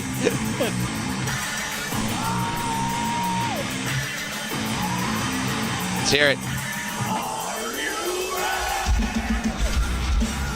They can still do it. Yeah. No. And that's the whole still, crowd does it with them. Yeah, and so it's totally fine. Yeah, no. That still works 100%. The amount of phones that are just up in the air. I would go see Korn, wouldn't you? 100%. 100%. I got real excited this morning because I was walking in and I got a new route because I got a new Dunkin'. So now I walked past the Today Show. Mm-hmm. I saw Carson Daly in the window. Oh, shit.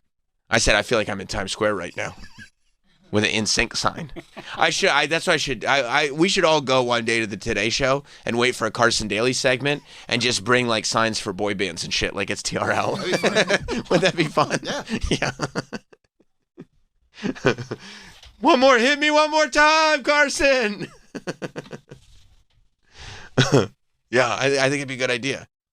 And he's still got it, Carson Daly. I get happy. I'm happy for him. I see him. I'm like, he's the man. He's the man. He pulled it off. It's a difficult thing to do, to pull it off. None of those other. I don't see Caduce anywhere. You know. Why you gotta? I'm just saying it's difficult to pull off. I'm straining my eyes looking for Damian Fahey. I haven't found him. I haven't thought of Damian Fahey As you know, there's stuff that gets filed away. You know what I mean? It doesn't go anywhere. Like that Skilo verse from yesterday. Yeah. Okay. We've got an update. And this is an update on the Oscars. On the Oscars, the Rob Reiner tribute. You remember we questioned on Monday why the Fell Dog wasn't on stage. You know what I mean? Corey Feldman was not out there. They got Will Wheaton and Jerry O'Connell and Kiefer to kind of be the representatives of Stand By Me. And we said there's no Corey Feldman there.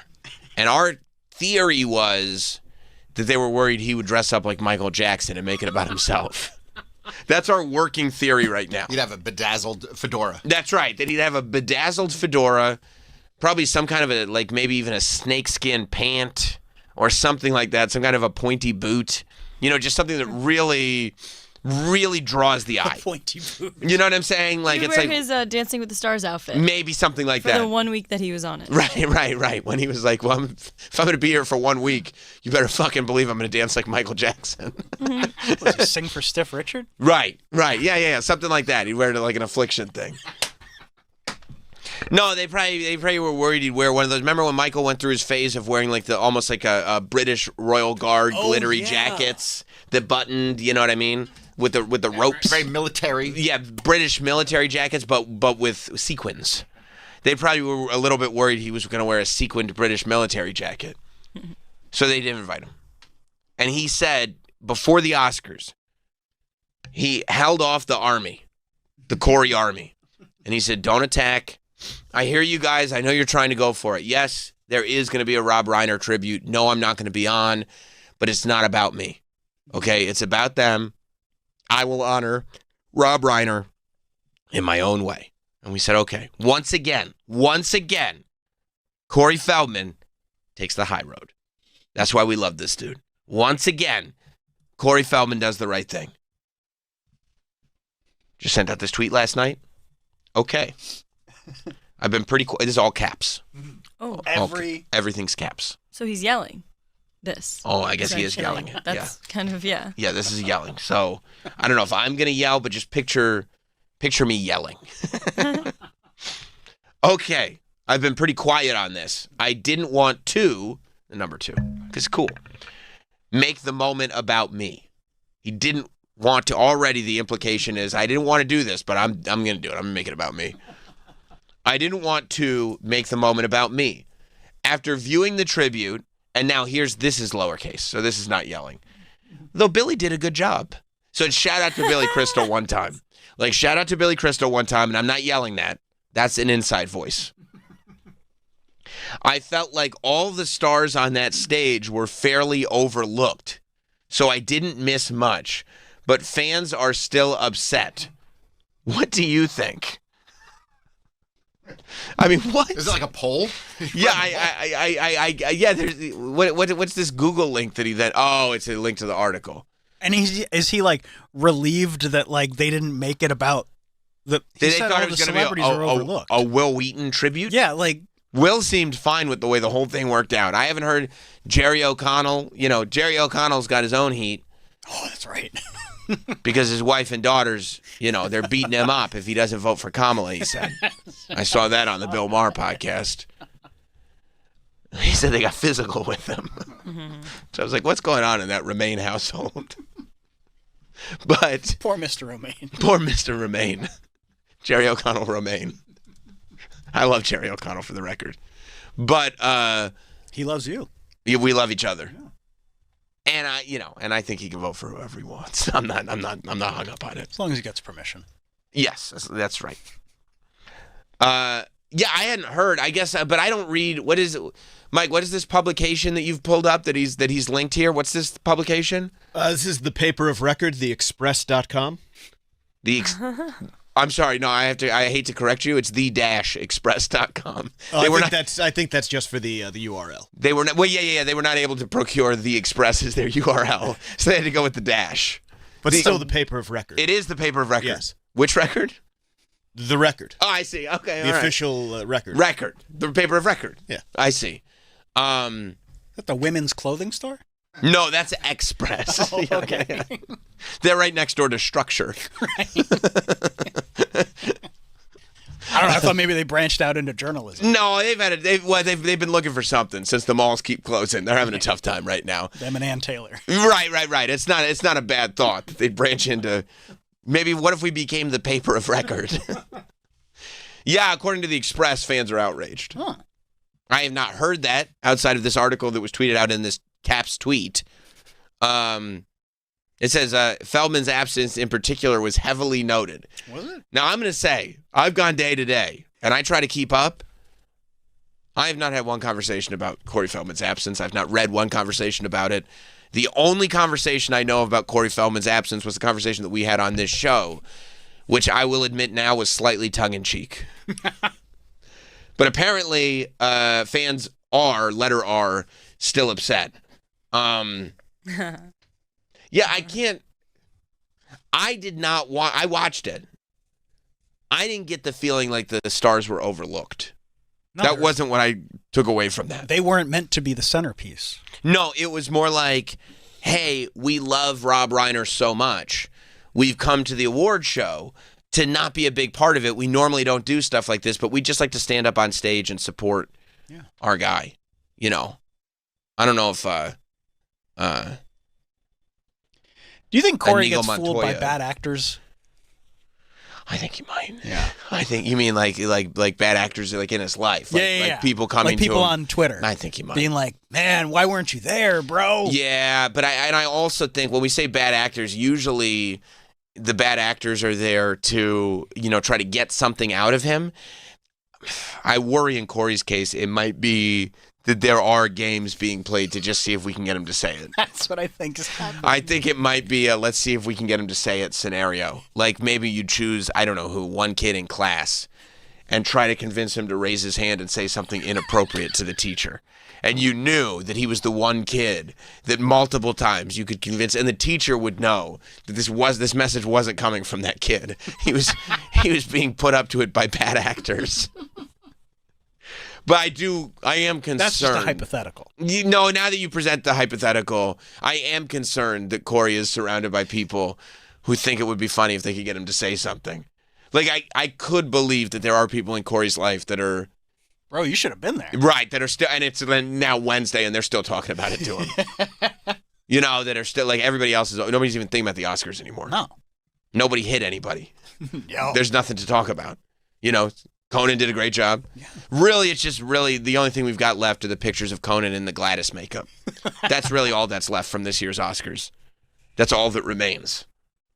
But some people are still talking, though. That's what the paper of record says. Which is what? The Express.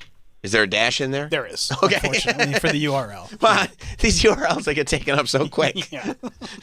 And then to buy the URL that you want from the person who owns it can get very pricey. And you don't want .net. You can't have a .net. Well, it's going to make you look unprofessional. Yeah. So you add the dash in there. Like I believe it's new-yorktimes.com. Right, of course. Because somebody took it. Somebody took it so quick.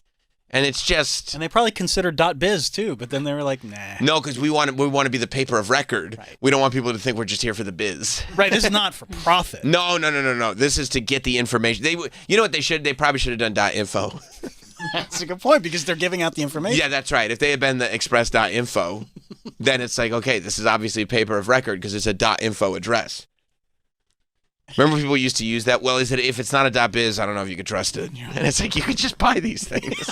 Anyone can buy them. Yeah, I don't know. Is it .com? That means it's a company. Yeah. That's what com stands for, company. Oh, really? Oh, okay.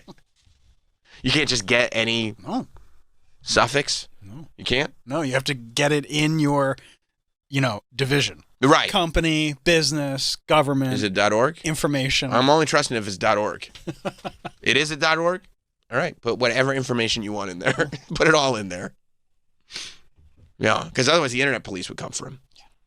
Okay, so yeah, Corey, and he felt like the stars were overlooked. So he doesn't feel that bad.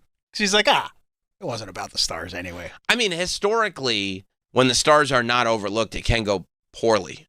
I don't know if you've seen this, but you always look for, there are certain forever moments in the Academy Awards. Like Will Smith punching Chris Rock in the side of the head for making that G.I. Jane joke. I watched it the other day. It's unbelievable. It's like, worse now. Like, it's unbelievable. Well, you think, I remember watching it then, it was almost like you were displaced. Like, this can't be reality. And then when you go back and watch it now, even though you watched it live, you go, this has to be fake. Yeah. Like, this couldn't have happened. It's really wild. And then you're like, what did Will Smith do right after that? And you're like, he won the award for Best Actor. No, yeah, he got to stay, and then everybody clapped for him. They got a standing ovation because he played the tennis dad. It's insane. Yeah, like when we were watching the award, when Michael B. Jordan was like, I want to thank everybody who came before me, and he said Will Smith's name. Yeah. My wife was like, Will Smith? And I'm like, he won the award that year. He won the Best Actor award. They gave him a standing ovation. They were like, let's pretend he didn't just assault. Punch. Well, he wasn't even the host. Chris Rock was presenting Best Documentary of all things. Right. He was there to give his friend Questlove an award. It was a G.I. Jane joke. It was a G.I. Jane joke, dude. And then he cussed. Will Smith shouted a cuss. Dude, the whole thing, looking back on it, and we're not even that far removed. No, it feels insane. like it didn't happen. Yeah. Like it's impossible. It's impossible to have been real. I remember in the moment thinking it was a bit, maybe. Right? You know, like as you're watching, you're like, oh, this is part of the show. And so I think maybe that's why now watching back, you watch it knowing that it was very much not a bit. I'm just glad he was able to come back from it. Oh, really? Yeah, he's recording the music. Oh, right. Haven't you heard the freestyle of the comeback? Comeback King? No. The Comeback King is Corey Feldman. You're confusing the two Comeback Kings. Will Smith's comeback was also both great, pretty strong. Yeah. And I think I do like them on the same level. That's why I'm obsessed with Will Smith's. Oh, Comeback Prince. He's that's right, the Comeback Prince of Bel-Air. Yes. yeah, absolutely. No, but so there was that, right? There was the humiliation of Warren Beatty, who read the wrong movie. Yeah. Right? Between Moonlight and La La Land, and to this day, we literally just did it a couple weeks ago. I still have no idea whether Moonlight or La La Land won that award. I think it was one of them. Yeah, we got it wrong the last time. That's right. Nobody knows. It might as well have been a tie. It was Moonlight, right? I don't know. We got it totally wrong. And nobody to this day has any idea who won Best Picture that year because of Warren Beatty. And I think Faye Dunaway, threw him under the bus on that one. Oh, she sure did. She was like, go ahead, Warren. You got this. What's your name? Warren Beatty. Empire Records. That's right. My name's not Warren. And then the other one that I think is forever is the wickedly talented Adele Dazeem. That's not what I was going to say. What was your forever? Just happened 2 years ago when Al Pacino gave out the award for Oppenheimer. Do you think that's a forever? I think people remember it when it's brought up. When it's brought up. When you said because it, the way that he announced it was so bad. Right. He opened up the envelope and he goes, I see Oppenheimer. And nobody knew, like... Do we get to the statue then? Yeah, can we go up? Like... Yeah, that's what I see. And then he goes... And then when everybody starts clapping, he goes, what happened? Yeah, that was tough. That was the, when you say it, I remember. Yeah. But... What I didn't realize until recently, Adele Dazeem. I forgot that was the Oscars. Wickedly talented Adele Dazeem. To this day, no one, because that's the thing that I love. Nobody can figure out how it happened. No. Like nobody has ever. I think the Warren Beatty, maybe they gave him the wrong envelope or something. That's what they said. But it's still nobody really believes it. Nobody's really sure how that happened. Right? Will Smith mugging Chris Rock. Nobody really can understand that was reality. And wickedly talented Adele Dazeem, nobody can believe that that's real. But there's another one that I didn't even know about it until over the weekend. It's not new. Oh. It's from 1989. It's from 1989. And it's come up a couple times. Because Rob Lowe has mentioned it on the Conan podcast, and he's mentioned it on the Rogan podcast. But in 1989, they hired this dude to produce the Academy Awards. And I guess there was like a musical review that he had just seen. I think he was the same guy that produced Grease or something like that. I don't know. I watched multiple videos on this because I got obsessed with it once I realized this was a real thing. It's one of those things that, like, you can't, I mean, like, what was the thought here? So this dude saw this show called Beach Blanket Babylon, and he was like, this is the greatest thing I've ever seen. I love this. This is what I want to do for the Oscars. And in Beach Blanket Babylon, they had all these different characters that we know and love, except they were performing like rock medleys. Okay. It was a musical review. They were taking familiar songs and changing the lyrics. And one of the characters was Snow White.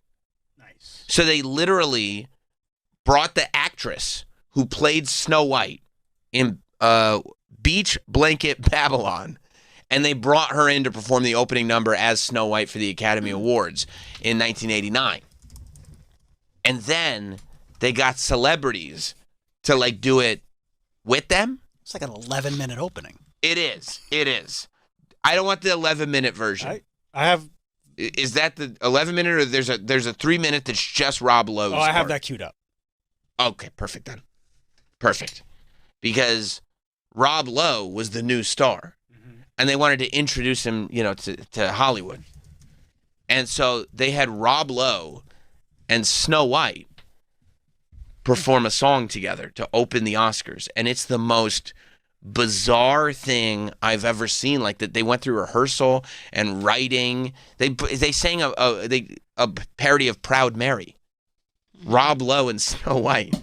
In 1989. Is he a singer like that? No. Oh, okay. No. Well, actually, I'm interested, Danielle, as somebody with a singing background. Maybe you could tell me if you think that he's a singer like that. You see, Snow White's up there, looking great, as only Snow White can.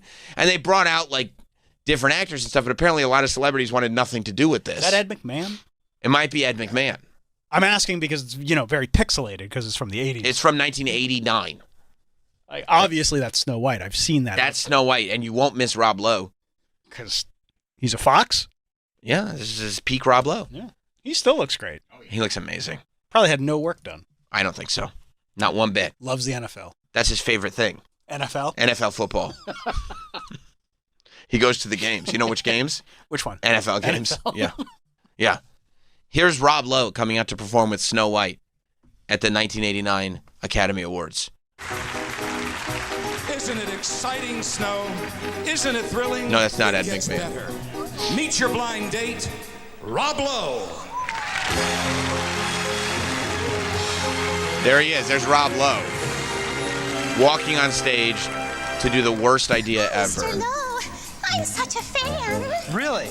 I'm a big fan of yours, Snow, but there's so much I'd like to know about you. That's her name.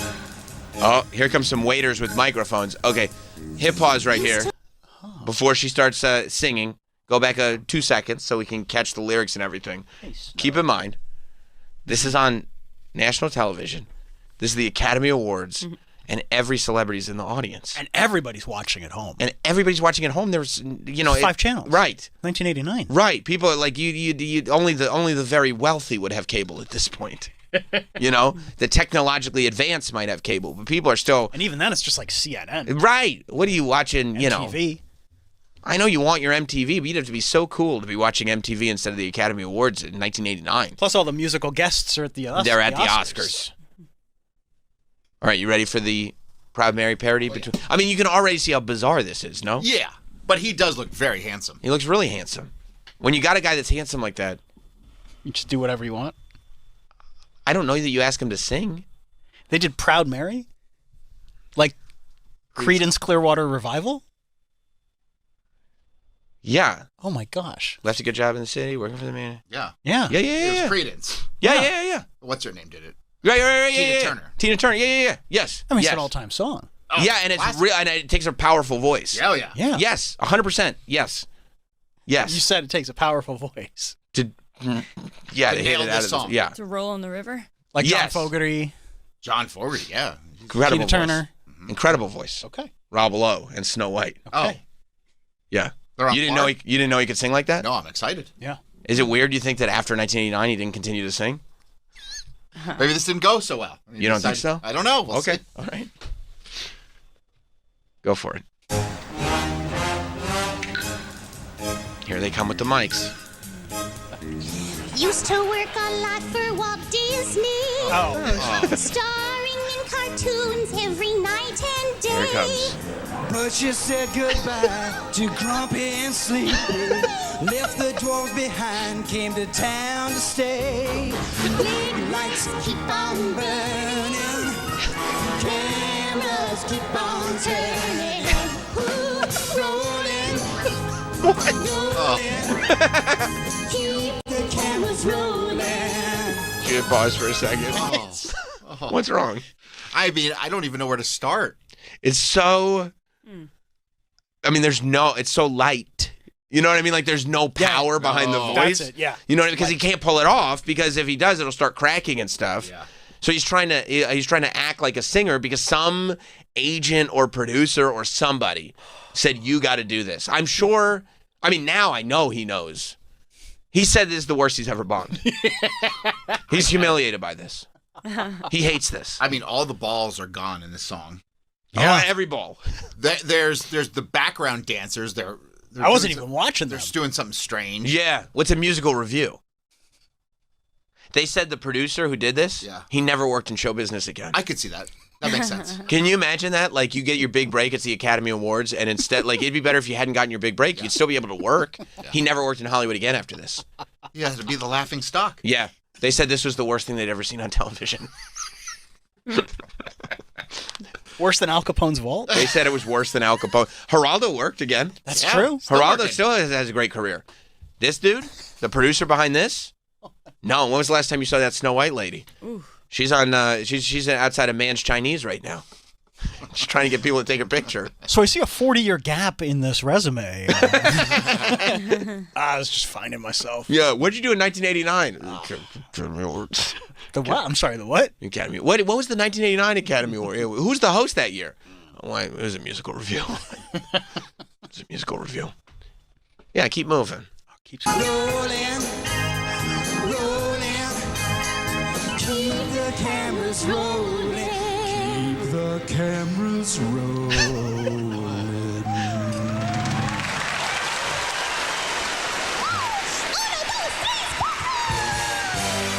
You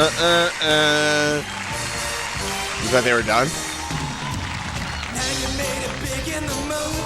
Oh! What's wrong? Oh, poor Rob Lowe.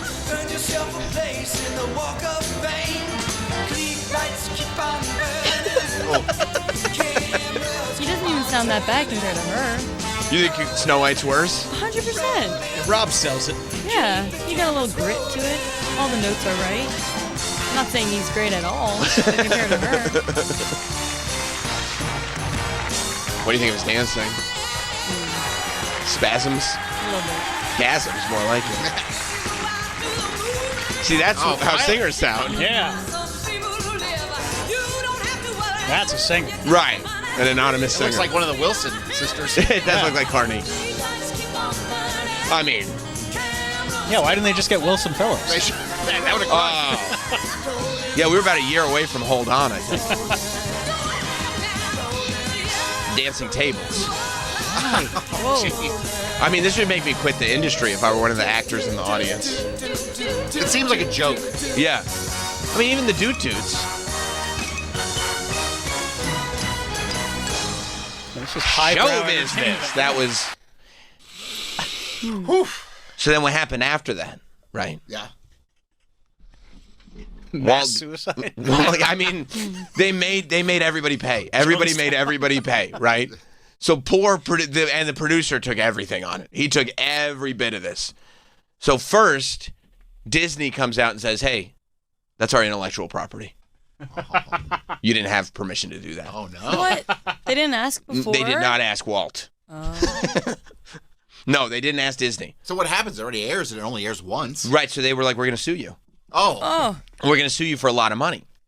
And they said, "Snow White's in the public domain. Technically, which is true. It's true. The character Snow White."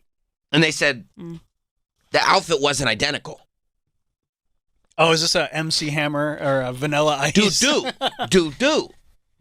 They said the outfit was very, very close. I mean, incredibly close. And also, remember what the first lyric of the song was? It was about used to work for Walt Disney? Yeah, she said. Yeah. She said that's tough. I mean, didn't they only call her Snow, though?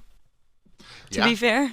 Rob only called her Snow. Okay, I don't remember if they could say Snow White. Right. But she would have to wear like whatever was Grimm's fairy tales or wherever Snow White was whatever originated. The Brothers Grimm. Yeah, I don't know where Snow White came from. I had no idea she was in that you could just do shit with Snow White. Yeah, that's an old fairy tale. Right. But you can't make it look like the Disney version. No. And you can't imply that it is the Disney version. By saying what? Used to work for Walt Disney. That'll do it. So they were like, no, we're gonna sue you. And also it's the Academy. So they're like, oh, Disney, like you make movies and shit. Like we should probably be on your good side, right? Mm-hmm. So then they end up not getting sued because the Academy issues a full apology and throws the producer under the bus and says we're never going to work with that producer again. And Disney accepts it. Then a week later, Rob Lowe's sex tape comes out. And so this becomes a double whammy. So Rob Lowe has to deal with being humiliated on the TV, and then the sex tape comes out. So then he has to go away. Like they were getting him set to be the next big movie star. You remember Rob Lowe in like in the 80s? It was like he's the guy. Brat Pack. And then people say that the sex tape came out, and it completely, which it did, but the sex tape was coupled with him doing the Snow White dance at the Academy Awards. Was the tape with Snow? Unfortunately, and that's the other thing. Everybody had fallen in love with the idea of this relationship. And it turned out that it was not with Snow, which I love that you're now calling her by her first name as well. No, it wasn't with Snow. He would have. He would have. You know? You could see it. He would have. But yeah, so, I mean, this to me, and maybe Rob Lowe would be like, hey, could you not bring it up? There's really no reason to. It's from 1989. Nobody's talking about it anymore. But I feel like as much as we talk about all the like things that this should last forever. Yeah. You know, I don't want this to get lost to time. No, we don't talk about this enough. No, and you also go, well, it's 1989. People were doing weird stuff. That's a weird thing to do on TV in any time. Yeah. In 1989, that was not happening.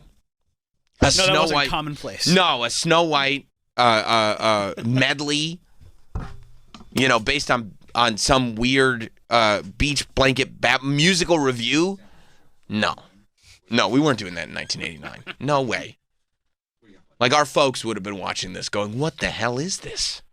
What are they doing? Isn't that guy who's supposed to be famous? He can't sing at all. Well, that's the worst thing that's going to happen to him this year. Yeah, and then the sex tape came out. But that's also, I think it's very exposing because we're just getting, 1989, we're just starting to get out of that era. We're like 10 years removed from this era. Well, I guess now the 70s changed it. But in the 70s, that was when it changed. Like, these actors were supposed to be able to be like full-on song and dance men. Mm-hmm. Like, if you were in entertainment, you were supposed to do it all. And then the 70s was when you started to see a lot more mainstream, gritty movies where it was like, that's an actor. Yeah. But Rob Lowe getting up there and proving that he can't do it all. He can't sing and dance. And then also put out a sex tape. He almost killed Hollywood. I know. He almost ruined the whole industry. And then, is to sit out for a little while. A little cameo in Wayne's World. Oh, that's right. But Parks and Rec shows up. Yeah, but even before that, Tommy Boy. People started to be, when he started playing the villain, the handsome villain, people started to be like, I don't remember why I was so mad at Rob Lowe. I think that guy kind of rules. Yeah. And then, between him, Wayne's World, Tommy Boy, staying in the cut, and then he shows up on Parks and Rec, and you're like, this is... And he just redefines his whole career. Yeah, this guy's the greatest. Yeah. Literally. Literally the greatest. Yeah. All right, let's take a break. We have some Hollywood aficionados coming in. Adam Glynn and Dax Holt, who you know from the Hollywood Raw podcast, are coming in. They'll be here after the break. Stay right there. We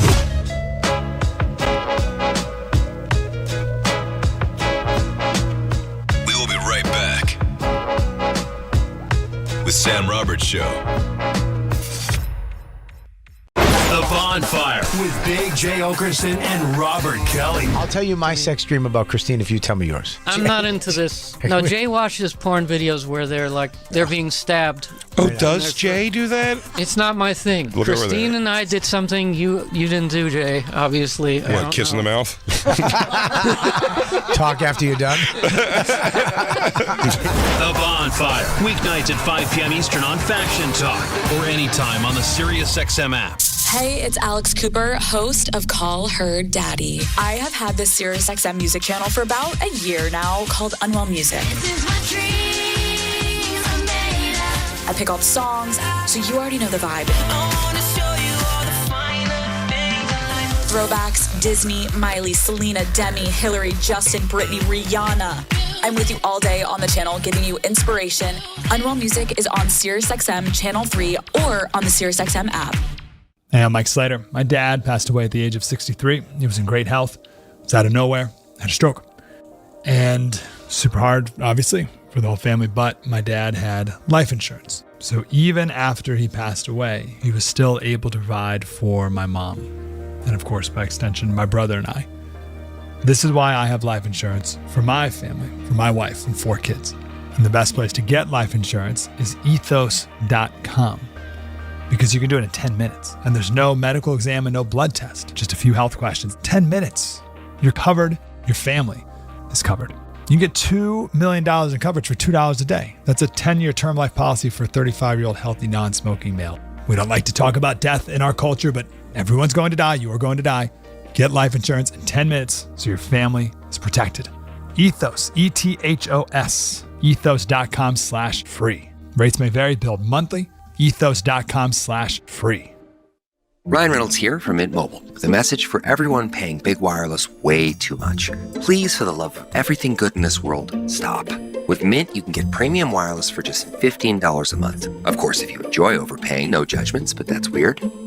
Okay, one judgment. Visit mintmobile.com/radio.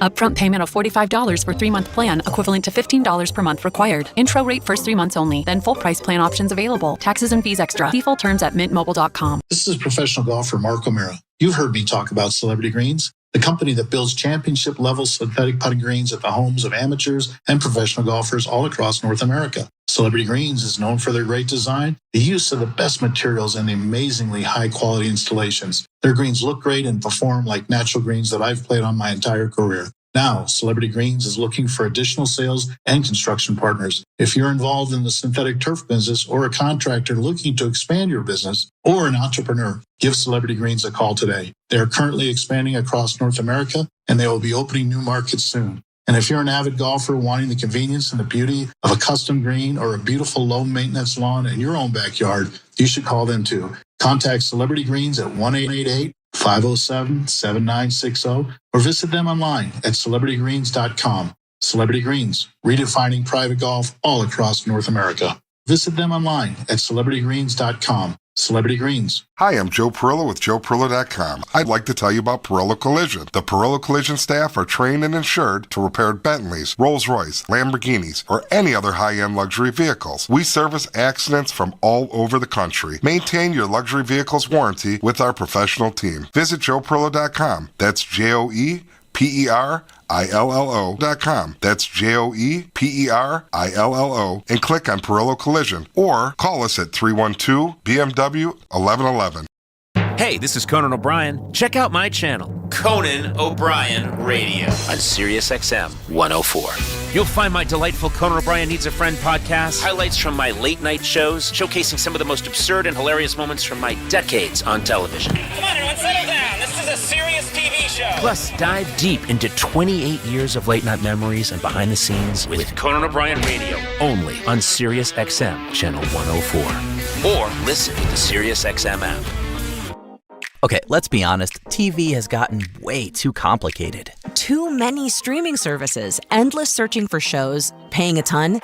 it's enough to make you stop watching. Thankfully, there's Philo, a better way to TV. Philo's changed the game in the best way possible. For as low as $25 a month, the Essential Plan has live TV on your favorite channels, a massive on-demand library, and an unlimited DVR to save and rewatch all your favorite shows. Or if you're looking to add more blockbuster movies and hit originals from must-have apps, Philo's Bundle Plus includes access to HBO Max Basic with ads, AMC Plus, and Discovery Plus for just a few bucks more. Whatever plan you pick, you're looking at one subscription with incredible value and all the stuff you want to watch. It's kind of a no-brainer. So head to Philo.tv, PHILO.tv, to lock in the best price around. Philo, a better way to TV. Subscriptions auto-renew at monthly rate plus applicable taxes. Cancel anytime. See terms at Philo.tv. Looking for a little extra fun? Chumba Casino lets you play for free with daily login rewards and a cheeky little welcome bonus when you sign up. Explore hundreds of online social casino games and jump in whenever it works for you. No routines, no pressure, just entertainment on your terms. That's Chumba. Only available in permitted states. No purchase necessary. See terms and conditions for details. VGW Group. Void where prohibited by law. 21+. Running a business means wearing multiple hats. So if you're like me, you probably started out using your personal phone, taking client calls and texts nonstop. As my business grew, I needed something smarter. That's when I switched to Quo, the #1 business phone system. Quo works right on your phone or computer. No carrying 2 phones, no clunky landline, just one easy app you can try for free. Your team can share one number and handle calls and texts together like a shared inbox. Any teammate can jump into the conversation, so customers get faster responses. And Quo's AI assistant summarizes your calls and responds to customers 24/7, so you never miss a lead or opportunity. All this starts at just $15 a month. That's basically 2 coffees. You can even keep your current business phone number. Find out why 90,000 businesses trust Quo. No missed calls, no missed customers. Try Quo for free at quo.com/faction. That's quo.com/faction to try Quo free. QUO.com/FACTION. Hi, this is professional golfer Mark O'Mara. When it came to building my personal putting green, I called Celebrity Greens, the leader in customized synthetic golf greens. Celebrity Greens designed an amazing backyard green for me and a synthetic lawn area for my dogs that looks and acts just like natural grass. You can't beat Celebrity Greens' attention to detail and exceptional customer service. Learn how to create a championship putting green in your own backyard. Call the pros at Celebrity Greens, 1-888-507-7960, or visit them online at celebritygreens.com.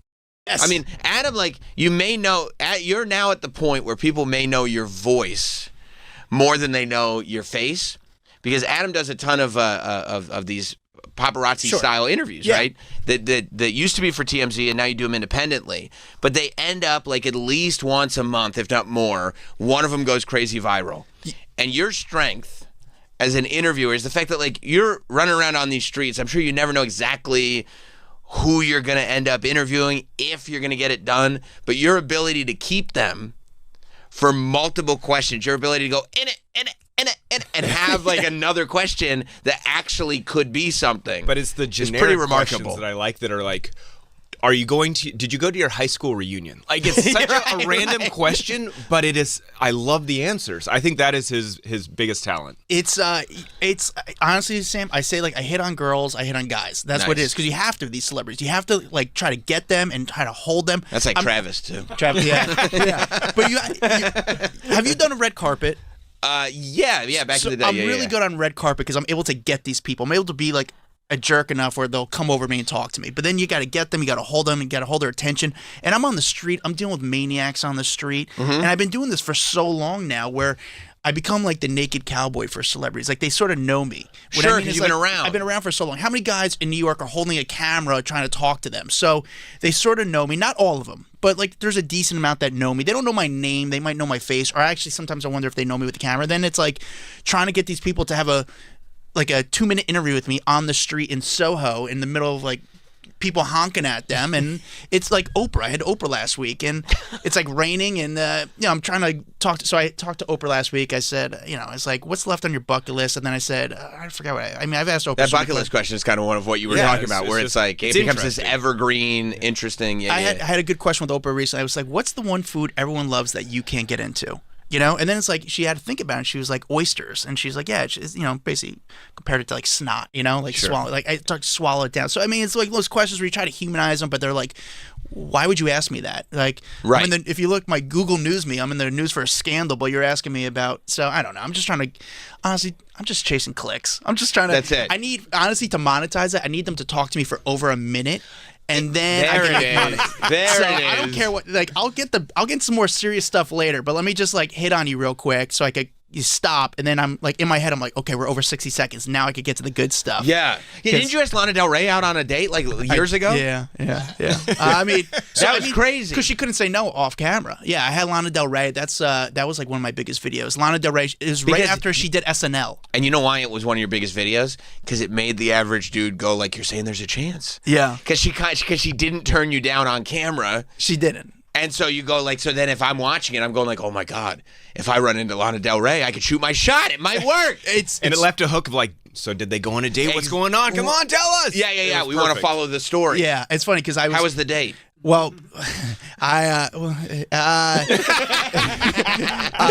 it's funny because I saw, you know, Benny Blanco. So I saw Benny Blanco, and he was trying to understand what I do for a living. He's like, what, you know, like he was like, how is it like? Is it scary? Is it cool? Is it exciting? Is it adrenaline? It's all that and above.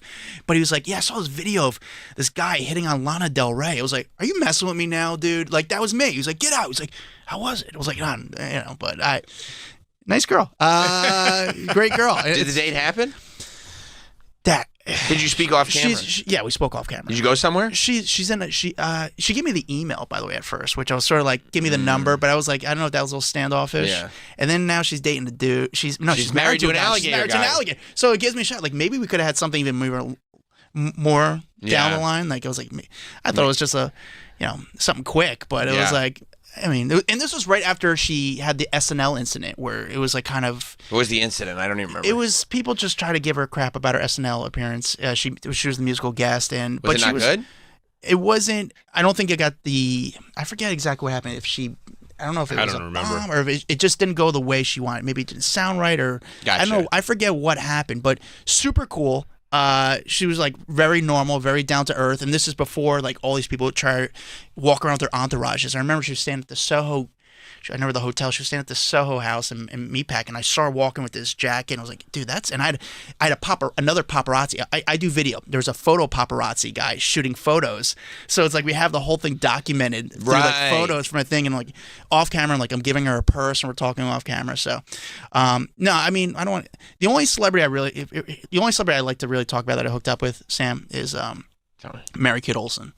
You did not.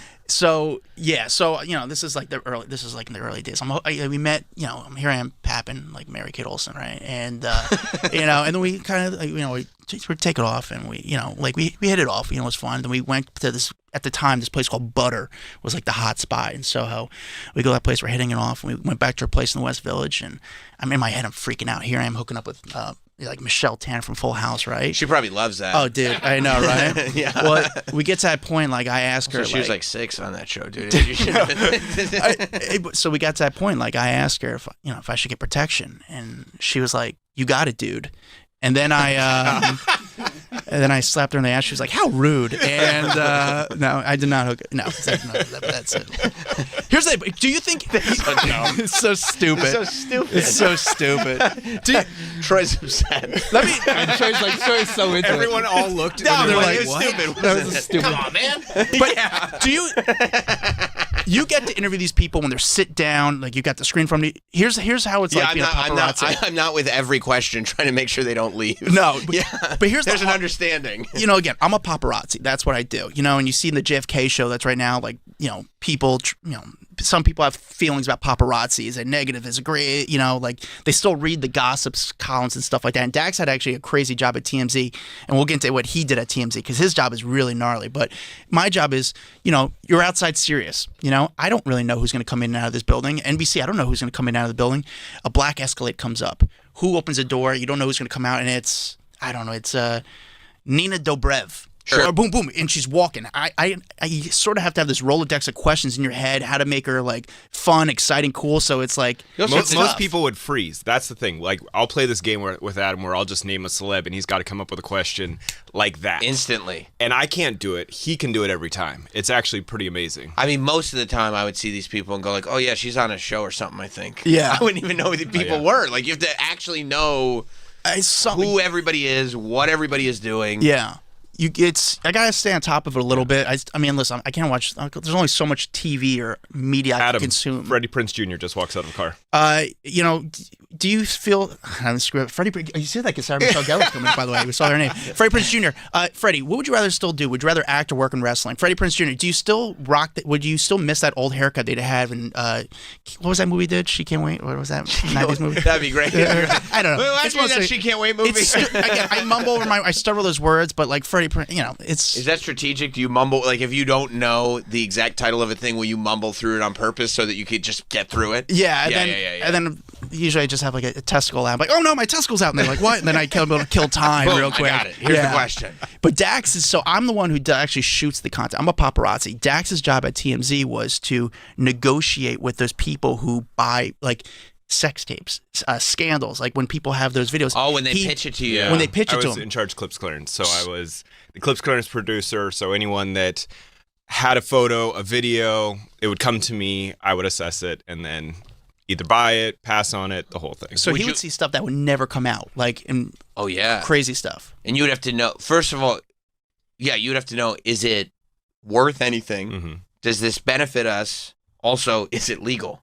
Yeah, all right. Of that. I Yeah. mean, you'd have to kind of know. Essentially, yeah. Yeah. Whoa. What was it? I mean, and then would you be able to talk about things that you saw that would never make it, or you just prefer not to? No, I wouldn't be able to talk about the ones that we passed on. I mean, there was ones that came out later that we had passed on famously, like Justin Bieber smoking out of the bong photo. Right. I think Harvey's talked about that one. Why did you guys pass on that? I remember it just being a drug thing. A lot of drug stuff they won't do. It's just kind of you can't put it on TV, so it makes it a little bit difficult. Yeah, it's a tough one. I think we had passed on the Michael Phelps bong one as well at that time. Mainly anything with bongs in it. Yeah, like drugs. And then I would say there was a lot of stuff that got pitched over the years that it just felt icky. Sure. And so there was a sense of like, I don't want to do this. I mean, I remember paparazzi were kind of gnarly in the early 2000s where they would like shoot into a backyard. And we were like, nope, not touching that now stuff. It's an invasion. Yeah, it's total invasion. Yeah. And so we would pass on all of that stuff because you don't want to like incentivize them to continue doing it. Sure. So you got to pass on. You can't give them money for it. And so that was a lot of stuff we passed on. But yeah, I got to see a lot. It was a very I saw some sex tapes. You did? I saw some sex tapes. There was one time there was a sex tape of a celebrity, and I don't know if I'd have to Google and make sure. Rob Lowe? Not Rob Lowe. Oh. But it was based, I never saw that one, but there was a female celebrity. She was dating a guy before she was famous. I think and I don't want to say the name because I want to tell you the real story. And she was dating a guy before she was famous. The guy was funding her for her career, basically paying her to like kind of live and try to chase her dream. She becomes pretty big. They stop having a relationship. The guy realizes he still has a video of her, and he tries to sell the video. What a scumbag. Yeah, he tries to sell the video. And I remember everyone hit me up like, hey, like my outlet can't do anything. Like at the time I wasn't at TMZ, but like other people he was trying to sell the video, and everyone's like, well, we can't buy the video because we can't show it. Like we're not going to show, and plus you can't do it because you need both parties to kind of sign off on the video. So, but what they could do is write a story. So people are writing stories saying, hey, like we saw that like there's a video out there. Someone's trying to sell a video on this girl, and it becomes an article, and it becomes a story. So the guy pretty much got nothing, but got written up. So what happened was, I think the girl was dating a very big celebrity at the time, and the guy she was dating sent a PI to the guy's house and like, hey, here's $100,000. Shut up. I own this. This is it. Like, stop. This is it. Like, here's the money that you need, and that's it. When people do stuff like that, do they generally stop? Yeah. I mean, I've seen a lot of people come in and buy their own sex tape too. Right. So and that takes it off the market. And it's done. Yeah, it's kind of done after that. The only question I have with that is, because I had the same thing. There's sometimes I've fell into and stumbled onto some pretty interesting content. But then the thing is, do you sell it back to the celebrity? But how do you make sure, and Dax would know better, how do you make sure that's not like, I'm trying to... Like you have possession of stolen property or something. Yeah, but also like, hey, I own the video. I don't want to put this out there. Rather you own it. I can make money on this. And I don't want to, like... I tried to, it sucks. It actually, there's been companies I've tried to have relationships with, like, hey, something fell on my desk. I'm burying this myself, but I want to have a better relationship with you. And they just don't really, they don't care. Wow. Yeah, I mean, do you, when you're doing that stuff, do you ever go like, this is a disgusting industry. This is, I need to wash for the my most hands part, of what's it. interesting is it's coming from a third party. So like they're looking for press, like Vivid Entertainment back in the day. Sure. They were the ones that were getting their hands onto all of the sex tapes of it. And so they're looking at, hey, if I get some promotion off of it, people will then go to Vivid or whatever. So most of the time it wasn't in the hands of necessarily the media outlet. Right. They're just reporting on it. And this happened a lot. I remember with like Jeremy Jackson, from Baywatch back in the day. He had a sex tape that was being shopped around. And TMZ was just reporting on it. They didn't have access to it. They were just reporting on the fact that it's being shopped. Being shopped around. Right. Yeah, it can get pretty weird. I personally try to add more value than try to bring people down. Like I try to be like the middleman, like, hey, like how do we make everyone happy? Yeah. And that's bring me more kind of success to what I do for a living, and it's got built more connections and burnt bridges. But it's obviously for what I do for a living, just having my job title as paparazzi, there's a stigma to it. Of course, and there's a leech it's tough. sort of like, It's tough to kind of change that narrative. So on LinkedIn, I call myself a street journalist, a video, but honestly, it's just so I don't call myself a paparazzi. But again, but you understand what it is. I understand. There's definitely some weird, but also it's not me really.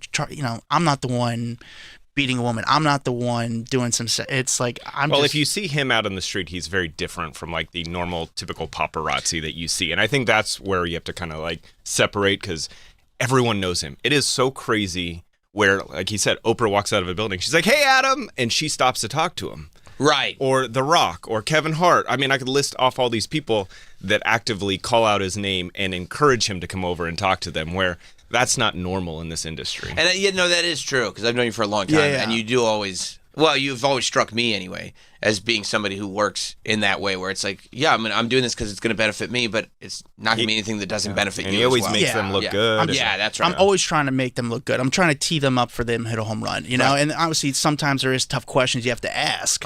But also, if you just get arrested, of course I got to ask that, but also I don't want to give you an angle. It's like, hey, I'm just giving you a platform. I'll let you I'll set you up and you take it from there. Right. His question is, what did you learn from getting arrested? Something that they want to answer. Right. And it makes them look good again. It's a little more positive. Yeah, I remember this was back in the day. I had Orlando Bloom right after he got divorced from Miranda Kerr. And this is like the day they made an announcement. He was on Broadway at the time. And there was some speculations of how it went down, like how he got divorced. And, remember he got into the fight with Bieber. Remember Orlando Bloom? That was the craziest. He got into like a fight with Justin Bieber. Craziest video. They both had like switched partners. Don't you remember? Justin Bieber was dating Miranda Kerr. And then Orlando was dating Selena at the time. Selena Gomez. Like they literally swapped tea. Yeah. So it was a crazy story. But I mean, I just like, hey man, are you guys gonna, and just kind of laid it out there. I didn't want to say. Obviously, some people look for the hit. Did Justin Bieber have something to do with it? But I was like, just tell me, like, how you doing? Like, what's going on? Are you guys gonna be friends? And like, I'll let you kind of put it out there rather than I'm not trying to be an asshole. I gotta sleep at night, and I hope that people appreciate it and they sort of. They remember that. Yeah. A lot of them do. Some of them don't. I guess some of them still think I'm not a good guy because of what I do. And I mean, that part's up. But again, from my experience, I'm sure like yours, the bigger the celebrity, the cooler they are. Right. Oprah's awesome. Brad Pitt, awesome. Shaq, awesome. And then you deal with some of the other people, like, I don't know, she's pretty big. Like Lo Bosworth last night? Oh, yeah, Lo Bosworth was not cool. From the Hills. I don't know who that person is. Yeah, she was on TV 20 years ago. She was not cool. Claire Danes, I mean, I could go on. Like, she's not nice. Not Claire Danes. Yeah, Claire Danes, man, brutal. Had some Did weird... you ask her about my so-called life? I did not. See, I did not. I was a Homeland guy. Yeah, that was silly. Yeah. You should have. That was a layup. Yeah, that was a layup. So, you, Dax, you were on Shark Tank. Yes.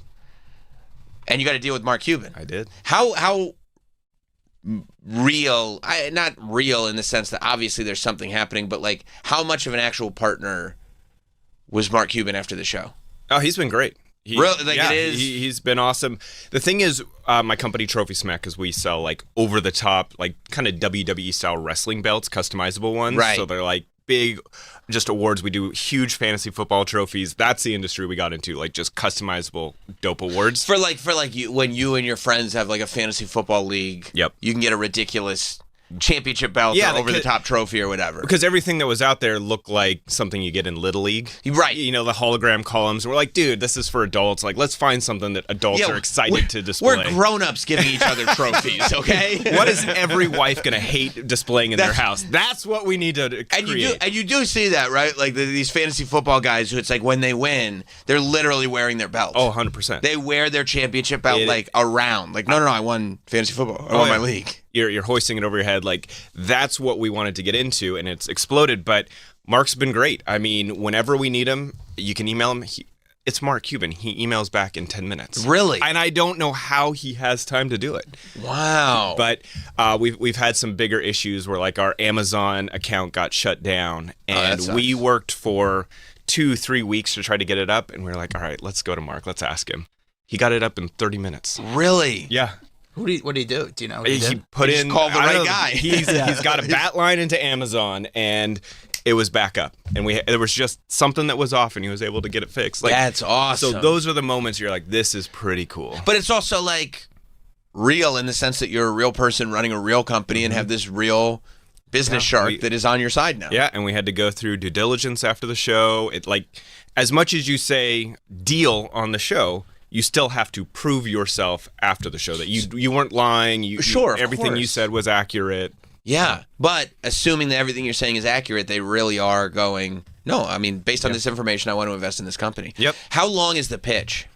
So we were in there for a couple hours. Hours? Hours. You're pitching this company to the Sharks for hours? Yeah, I mean, they're asking all kinds of questions. You just don't see Of all course. Of it. Yeah, but it ended up being like 7 minutes on air. Yeah. So and that's normal, right? Yeah. So they're doing like 7-minute pitches. The show's an hour, so you're, whatever it is. Like it ends up being 4 or 5 pitches per show, I guess. Mm-hmm. And they do it like however many episodes, episode after episode after episode. And I've seen, like, when I'm watching the show, I will see the Sharks in the same clothes that they were in when I was pitching to them.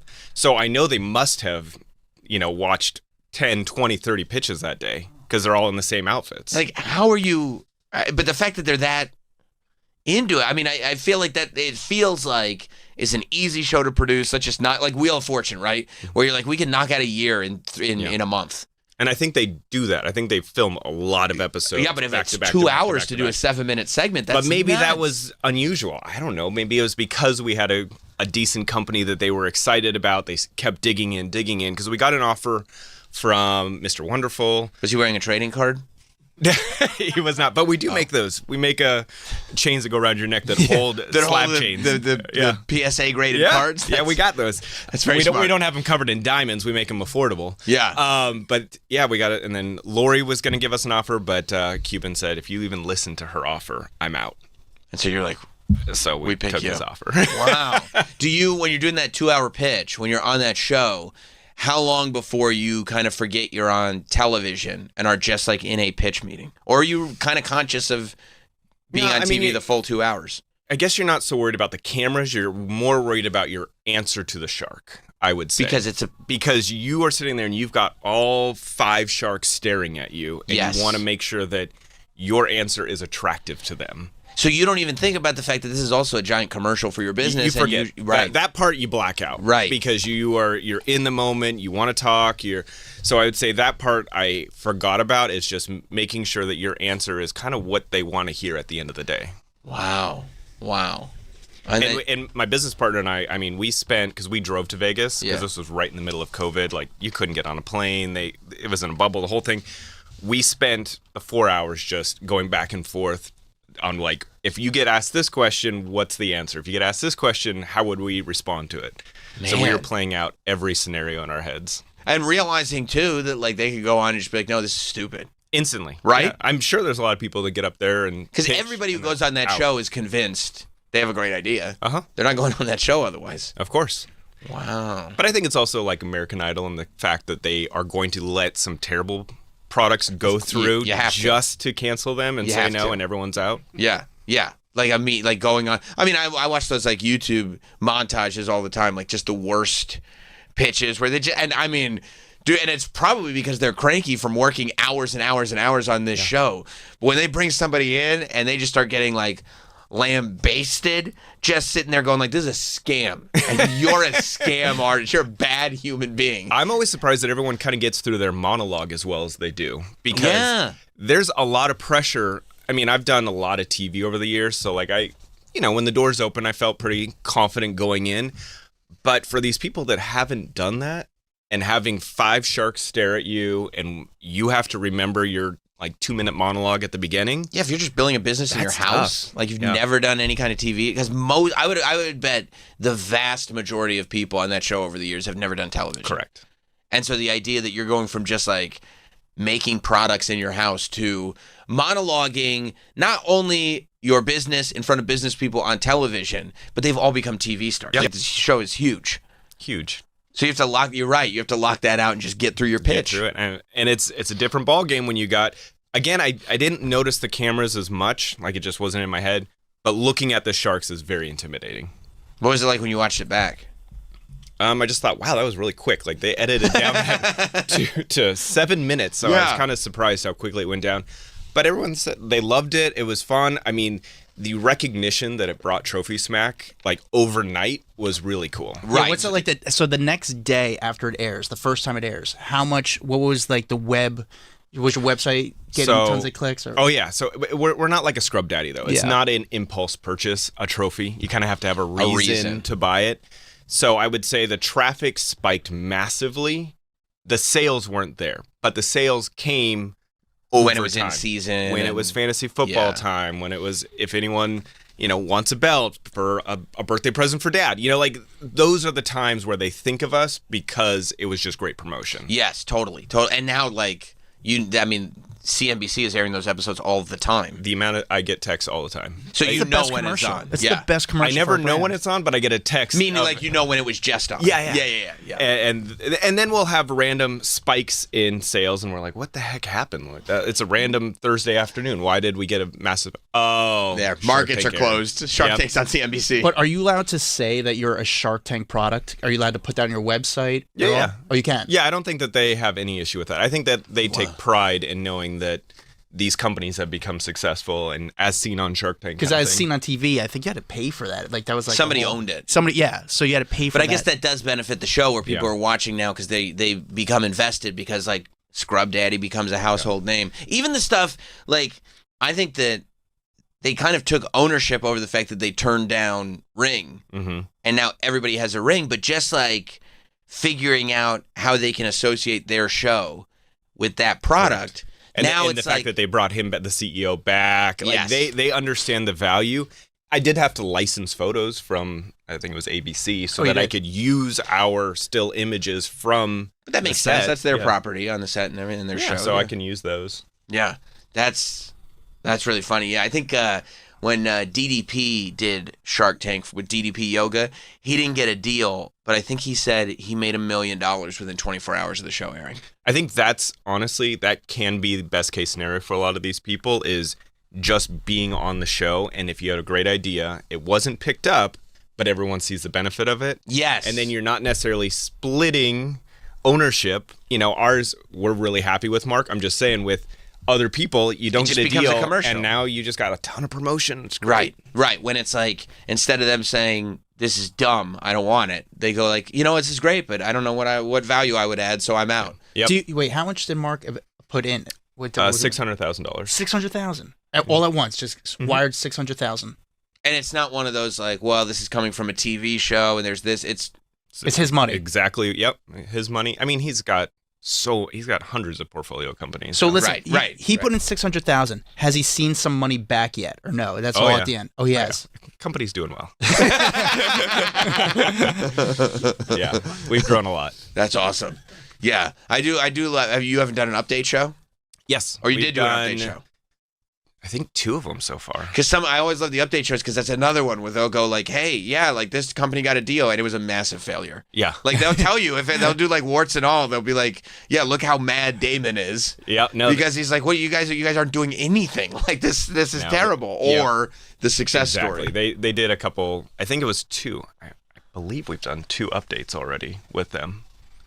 Wow, you're selling a lot of belts. We're selling a lot of belts. People like belts. Belts are our number 1 product. The customizable. I'm sure. Like, we got into it with fantasy football just because that was an underserved market. But the belts took over because you can make them for anything. Now, like HR teams are buying belts saying employee of the month. You know? You could put your face on a belt and give it to a guest. I wonder when I did a live show at the comedy store in LA like 2 years ago. Mm-hmm. Or 3 years ago. It was probably 3 years ago. And they gave me a Not Sam belt while I was there. I wonder if it was yours. It might have been. Probably, Show me a picture. right? I'll tell you right away. Well, can you pull up the website? What's the website? Trophy Smack? Trophy Smack. Yeah. And do you have like, is the shape and everything what it looks like? Is that kind of... We've got a couple different styles that we have. But is it But I like... would be able to see it, notice it right away. Because there it is. Look at that. Click, I bet it is. Click on belts. There are belts at the top left, yeah. Yeah. Oh, it's for sure. It's for sure. It's that design. It's for sure. I already have a Not Sam belt from you guys. There we go. Yes, 100%. Because, it's that sort of squared off, layered at the end. Yeah, it's 100% where they got it from. That's awesome. That's great. That's fantastic. And it really is one of those things where you're like, it's just cool. You know? There's something fun about it. I think because so many people grew up watching wrestling, and so there's all these guys that like, oh, I can have my own belt. I get to hoist it over my own head. Yeah. There's something dope about it. Completely. Sam's got a bunch of belts at home. I have a lot of belts. Yeah. I have a lot of belts. I buy the replica belts, you know what I mean? But when you have your own, it's sick. It's sick. Even if it really is just like they just like got it from a company and made it for you. Once you're holding it, it's like, I'm the champ. I think what people have liked is for my even for my dad. I don't know what to get my own dad for. He has everything, so it's like that unique gift where you're like father of the year, father of the decade. Those are the times that I think that it's really fun. Mugs suck. You give it to him on a championship belt. Dude, that's what he does. They do like loser belts, so they do like toilet seats and like put. You have to wear, we got toilet seats you put over your head. We've got a wrestling tights. We got a wrestling spandex kind of thing for the loser because. As much as for fantasy football, as much as celebrating the winner, shaming the loser is almost more so a thing that you see on social media. So we created a wrestling singlet that says "loser" on it. That's pretty genius. And I've seen it come up on different websites, ESPN and stuff, Barstool. And even if you weren't gonna do it, you see it offered, and you're like, oh yeah, we gotta make a loser prize too. Yeah, getting in on the business of friendship bets. Mm-hmm. Is a pretty good business to be in. Like, it's not going anywhere. Yeah, if they pay up, though. Yeah, that's true. They pay up. But we did, before your belt company, my buddies, we did a fantasy football. We did a Bang Bros Bowl. And at the end, it was the last 2 placed teams had to play each other. Yeah. The losing team had to buy a password to Bang Bros and share the password with the rest of the league. So we all get off on that person's dime. And nice. But yeah, that guy was like, dude, I'm not putting my credit card on this. He wouldn't do it. I'm not going to be associated with this thing. Mike, were you in that league by chance? That sounds like it would be right up your alley. I don't fantasy, but if those are the stakes, I'm in. That's the one thing that can get you to do fantasy football. I love it. So Hollywood Raw, tell me about how did you? I mean, obviously you got all this material, and it's the world that you kind of both come from. Yeah. But like, what differentiates it? How did you go? Like, okay, this is what the kind of vision for this is. So we started this. God, how many years has it been? Like seven years or so. Dr. Drew, actually. Yeah, we had both kind of departed from TMZ. We actually weren't really close when we were at TMZ. No. He was in New York. I was in the LA office. We didn't really chat that much, but obviously we knew each other. And then I was looking to start up a podcast because Dr. Drew and I think it was KBC in LA had come to me and said, hey, we want you to do something, but you might want to find a co-host so you guys have something to chat about. He has the gift of gab. I mean, he's one of the best talkers I've ever met. So we reached out, we connected, he signed on, and then it went from there. And it was just, we were kind of doing this bi-postal podcast on Hollywood and covering everything. We had put in his clips from paparazzi clips. We talk about it. Oh yeah, that's great. You get the that is to create the avenue where you can review your own clips. Exactly. So it's perfect. I mean, we're one of the few podcasts Oprah has done. John Cena. So they don't know when I get Oprah on the street, like, hey, you're on my podcast live. Right. Say hi to the viewers. You know? Right. And when you send out those blurbs, you're like, I mean, here's the guest we've had on. I do actually. And then we just really liked pulling back the curtain of Hollywood and talking about what really goes down, how people are setting up paparazzi photo shoots, why it's beneficial. Here's kind of the playbook that they're using. So people seemed to gravitate towards that, and we also don't do it in a like super gossipy way. It's more of like an informative way. And so we've noticed a lot of men and women both enjoy the podcast because it appeals to everyone. Totally. We like to say we humanize it. You know, we want to hear how paparazzis work. So we actually have like paparazzis on the show. We have publicists. We have celebrity bodyguards, and just hear their stories from their experience from on the red carpet. Because you see, you know, like the Oscars were this past week. Yeah, it's all, you know, everyone looks great, but as soon as curtains go down, you don't realize there's a Pacific Sun behind there. There's a Dunkin' Donuts. Like it's a shitty area. That's so funny.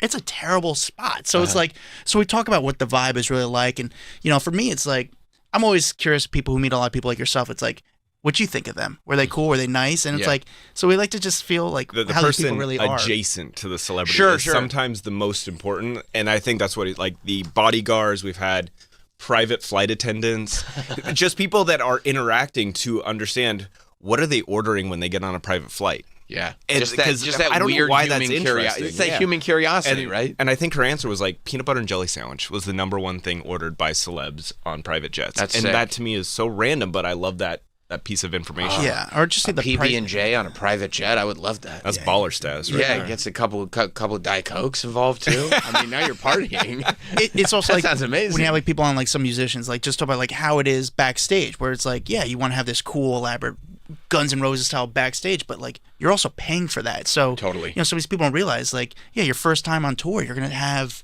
you know, I want, you know, fucking lobster rolls and I want all this stuff, but then you realize like, we're paying that bill every single night. That adds up. Yeah, why don't you just give us some crudité? How about some bagels? Yeah. Hey guys, we need some bagels and bring your own cream cheese. It's, when they're outside, like, because obviously you would interact with like the autograph hunters and super fans too. They're just looking for photos and stuff, right? Yeah. So like when they're getting you to sign those like white glossy board things, what are they doing with them? Like when eBay. it's just a white one? When it's just the white glossy... They print a picture on it. So, yeah, you print a photo on that, you can print whatever you want. Some celebrities, but you don't... females, they're not like copying the... Like, it's not like they're copying the autograph onto a different photo. No, that's photo paper that they can then print. Because sometimes they don't know who they're going to get. Oh. So they don't have the photo that on finally hand makes sense. to have that person autograph that picture. Huh. So they'll do white glossy, print a photo on top of it, and now you have your signed autograph photo. Those guys outside of Sirius have a lot of Sam Robertses. Yeah. Yeah, those guys, I mean, there's... They keep asking me to sign these white sheets. A lot of people like, won't sign them. Go check on eBay. See what your price is. Interesting. Yeah, so, I mean, they'll get... A lot of females don't like to sign those because they don't know what photos they're going to put on there. Oh, because they'll put the nudes they'll or whatever. Put nudes on that. Oh, I got to make sure they're not putting my nudes on Some there. people don't want to sign I because... bought 3 of your nudes. Damn it! Autographed. Oh, man! No! I got 2 nudes and a mugshot. No! Yeah. But then you get the... what's it called? The boxes. The Funkos. Oh, so yeah. The No, glossies, the Funkos are really popular. So those guys, I mean, here's the thing is, Sarah Michelle You know what they do with the Funkos? Because I've talked to, Matt Cardona. Used to be yeah. He is furious about this because he's a collector. He knows the community too well. Yeah. He won't do it. So they because everybody loves those Funkos now. So they come in like this box that has the plastic window on it. So they open the box really carefully, and then they take everything out, and then they literally like cut where the glue meets the plastic window. And so they take the window out because all the boxes are the same and they don't know who they're going to get. So they'll just have the plastics, and then they'll go and find whatever they need to match up with the person that signed it and do like surgery to get the window into that one. Yeah. I mean, it's smart. You can make a lot of money. So, I mean, Sarah Michelle Gellar, her autograph's probably worth maybe $100 because she does like Comic-Cons and stuff like that. However, the autograph for the professional guys that stand outside here, outside NBC, they might get, I don't know, $25, $40, let's say $50, $25 to $50 per autograph. If she signs from like a dealer or something, or from a so they'll fan? work for this is like the autographer is going to get so what they'll do is they'll send it to a dealer. The dealer works for eBay. His whole job is basically doing eBay. They work for that person who's the eBay person. So if they get, let's say, 6 Sarah Michelle Gellers, 6 times, let's say, $40, it adds up. So, and it's cash. They're making a lot of money. Oh, so that's probably what they're doing. They probably got some famous people, and then they're like, what if I throw in a couple Sam Robertsons? Yeah, we saw people waiting for Daniel Radcliffe the other day. And I know the guy, Daniel Radcliffe signs a lot of autographs. His autograph is very valuable. If you get, and he signs a lot, if you get 12 Daniel Radcliffes, you're making over $1,000. You're making probably make $1,200 real quick. Huh? How do you get 12 of them? Are you sitting there? So they'll have a board with all of them. There's this flipping the pages.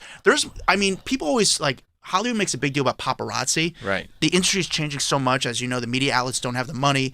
There's not a lot of paparazzi as much as there used to be. Because they're not selling. They're like not that. selling like they were. It's just like TMZ for it's not like TMZ when you guys were doing like that TV show every night and everything. Like you had a moment where it was like. TMZ was everything. It was everywhere. I couldn't walk out of my house without someone. Like you guys were TV stars from just working in the office. It was a weird time because we were not famous, but then you became famous, crazy recognizable. Yes.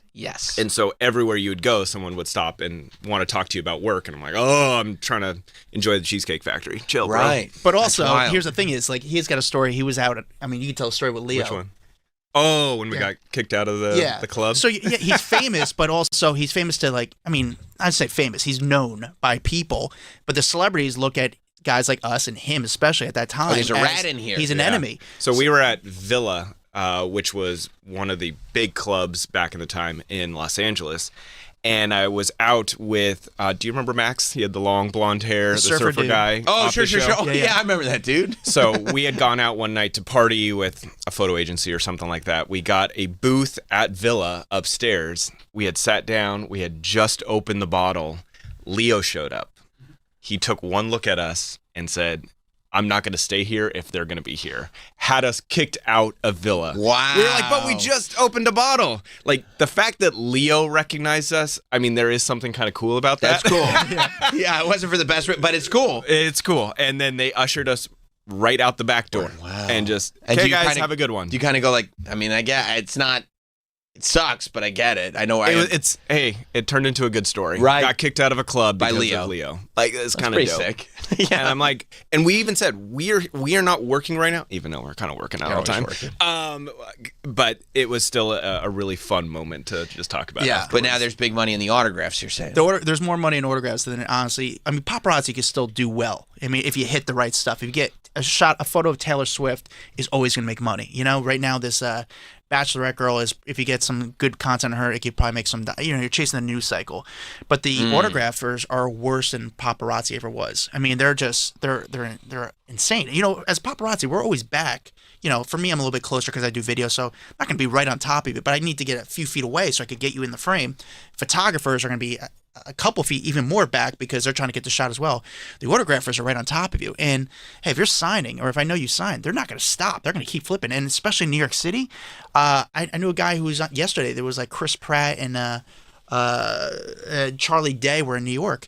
And it was the St. Patrick's Day parade. So the traffic was insane. So the guys kept hitting red lights. Every light, they just walk up to the car. Hey, can you sign?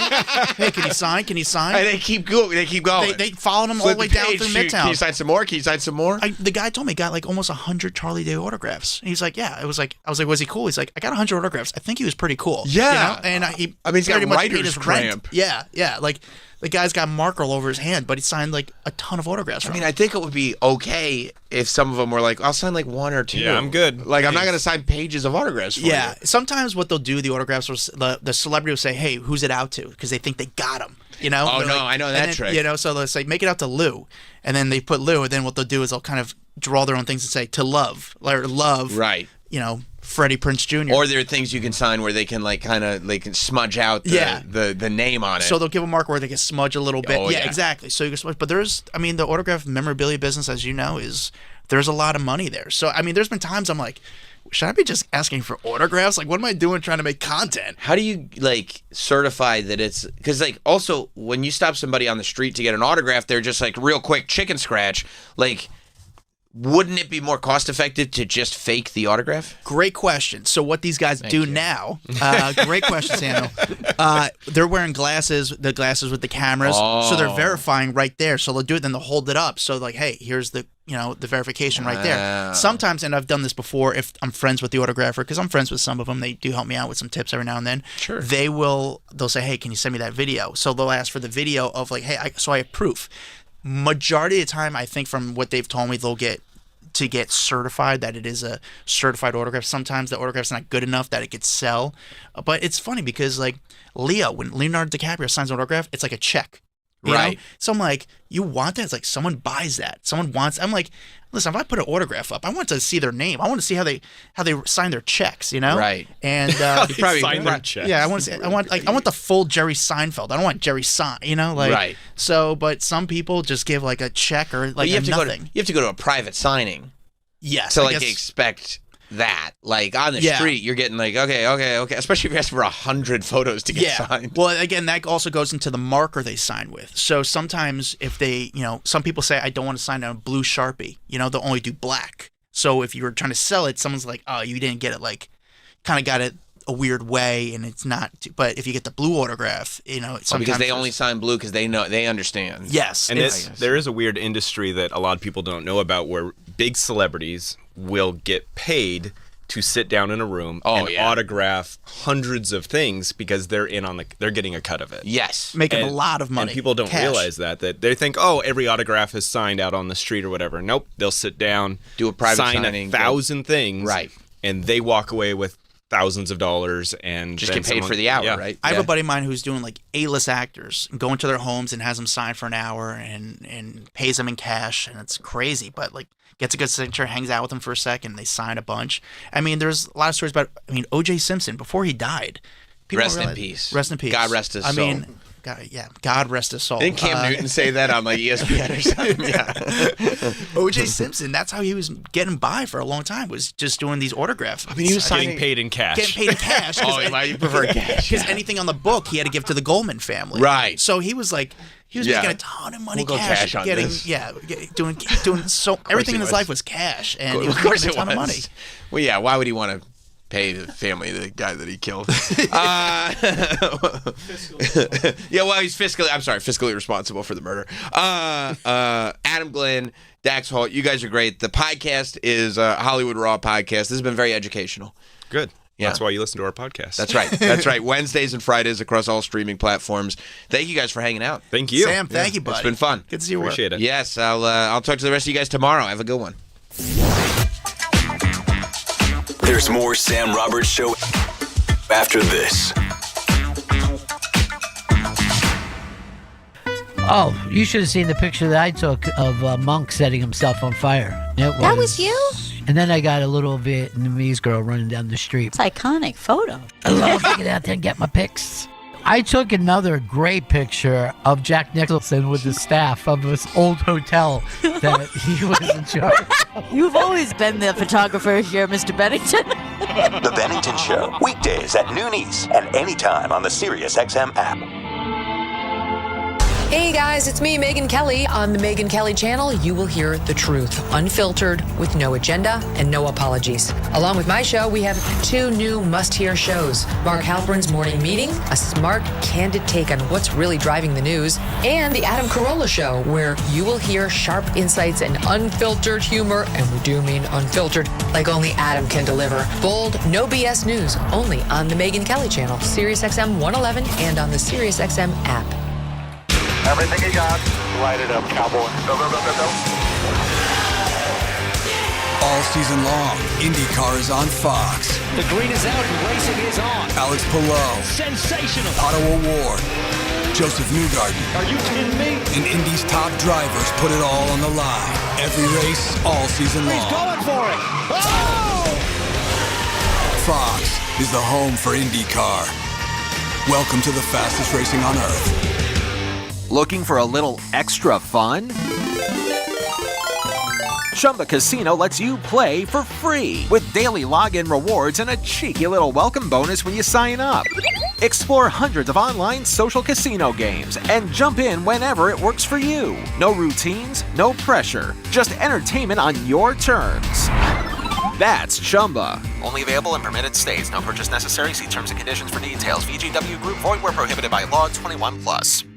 Running a business means wearing multiple hats. So if you're like me, you probably started out using your personal phone, taking client calls and texts nonstop. As my business grew, I needed something smarter. That's when I switched to Quo, the #1 business phone system. Quo works right on your phone or computer. No carrying 2 phones, no clunky landline, just one easy app you can try for free. Your team can share one number and handle calls and texts together like a shared inbox. Any teammate can jump into the conversation so customers get faster responses. And Quo's AI assistant summarizes your calls and responds to customers 24/7, so you never miss a lead or opportunity. All this starts at just $15 a month. That's basically 2 coffees. You can even keep your current business phone number. Find out why 90,000 businesses trust Quo. No missed calls, no missed customers. Try Quo for free at quo.com/faction. That's quo.com/faction to try Quo free. QUO.com/FACTION.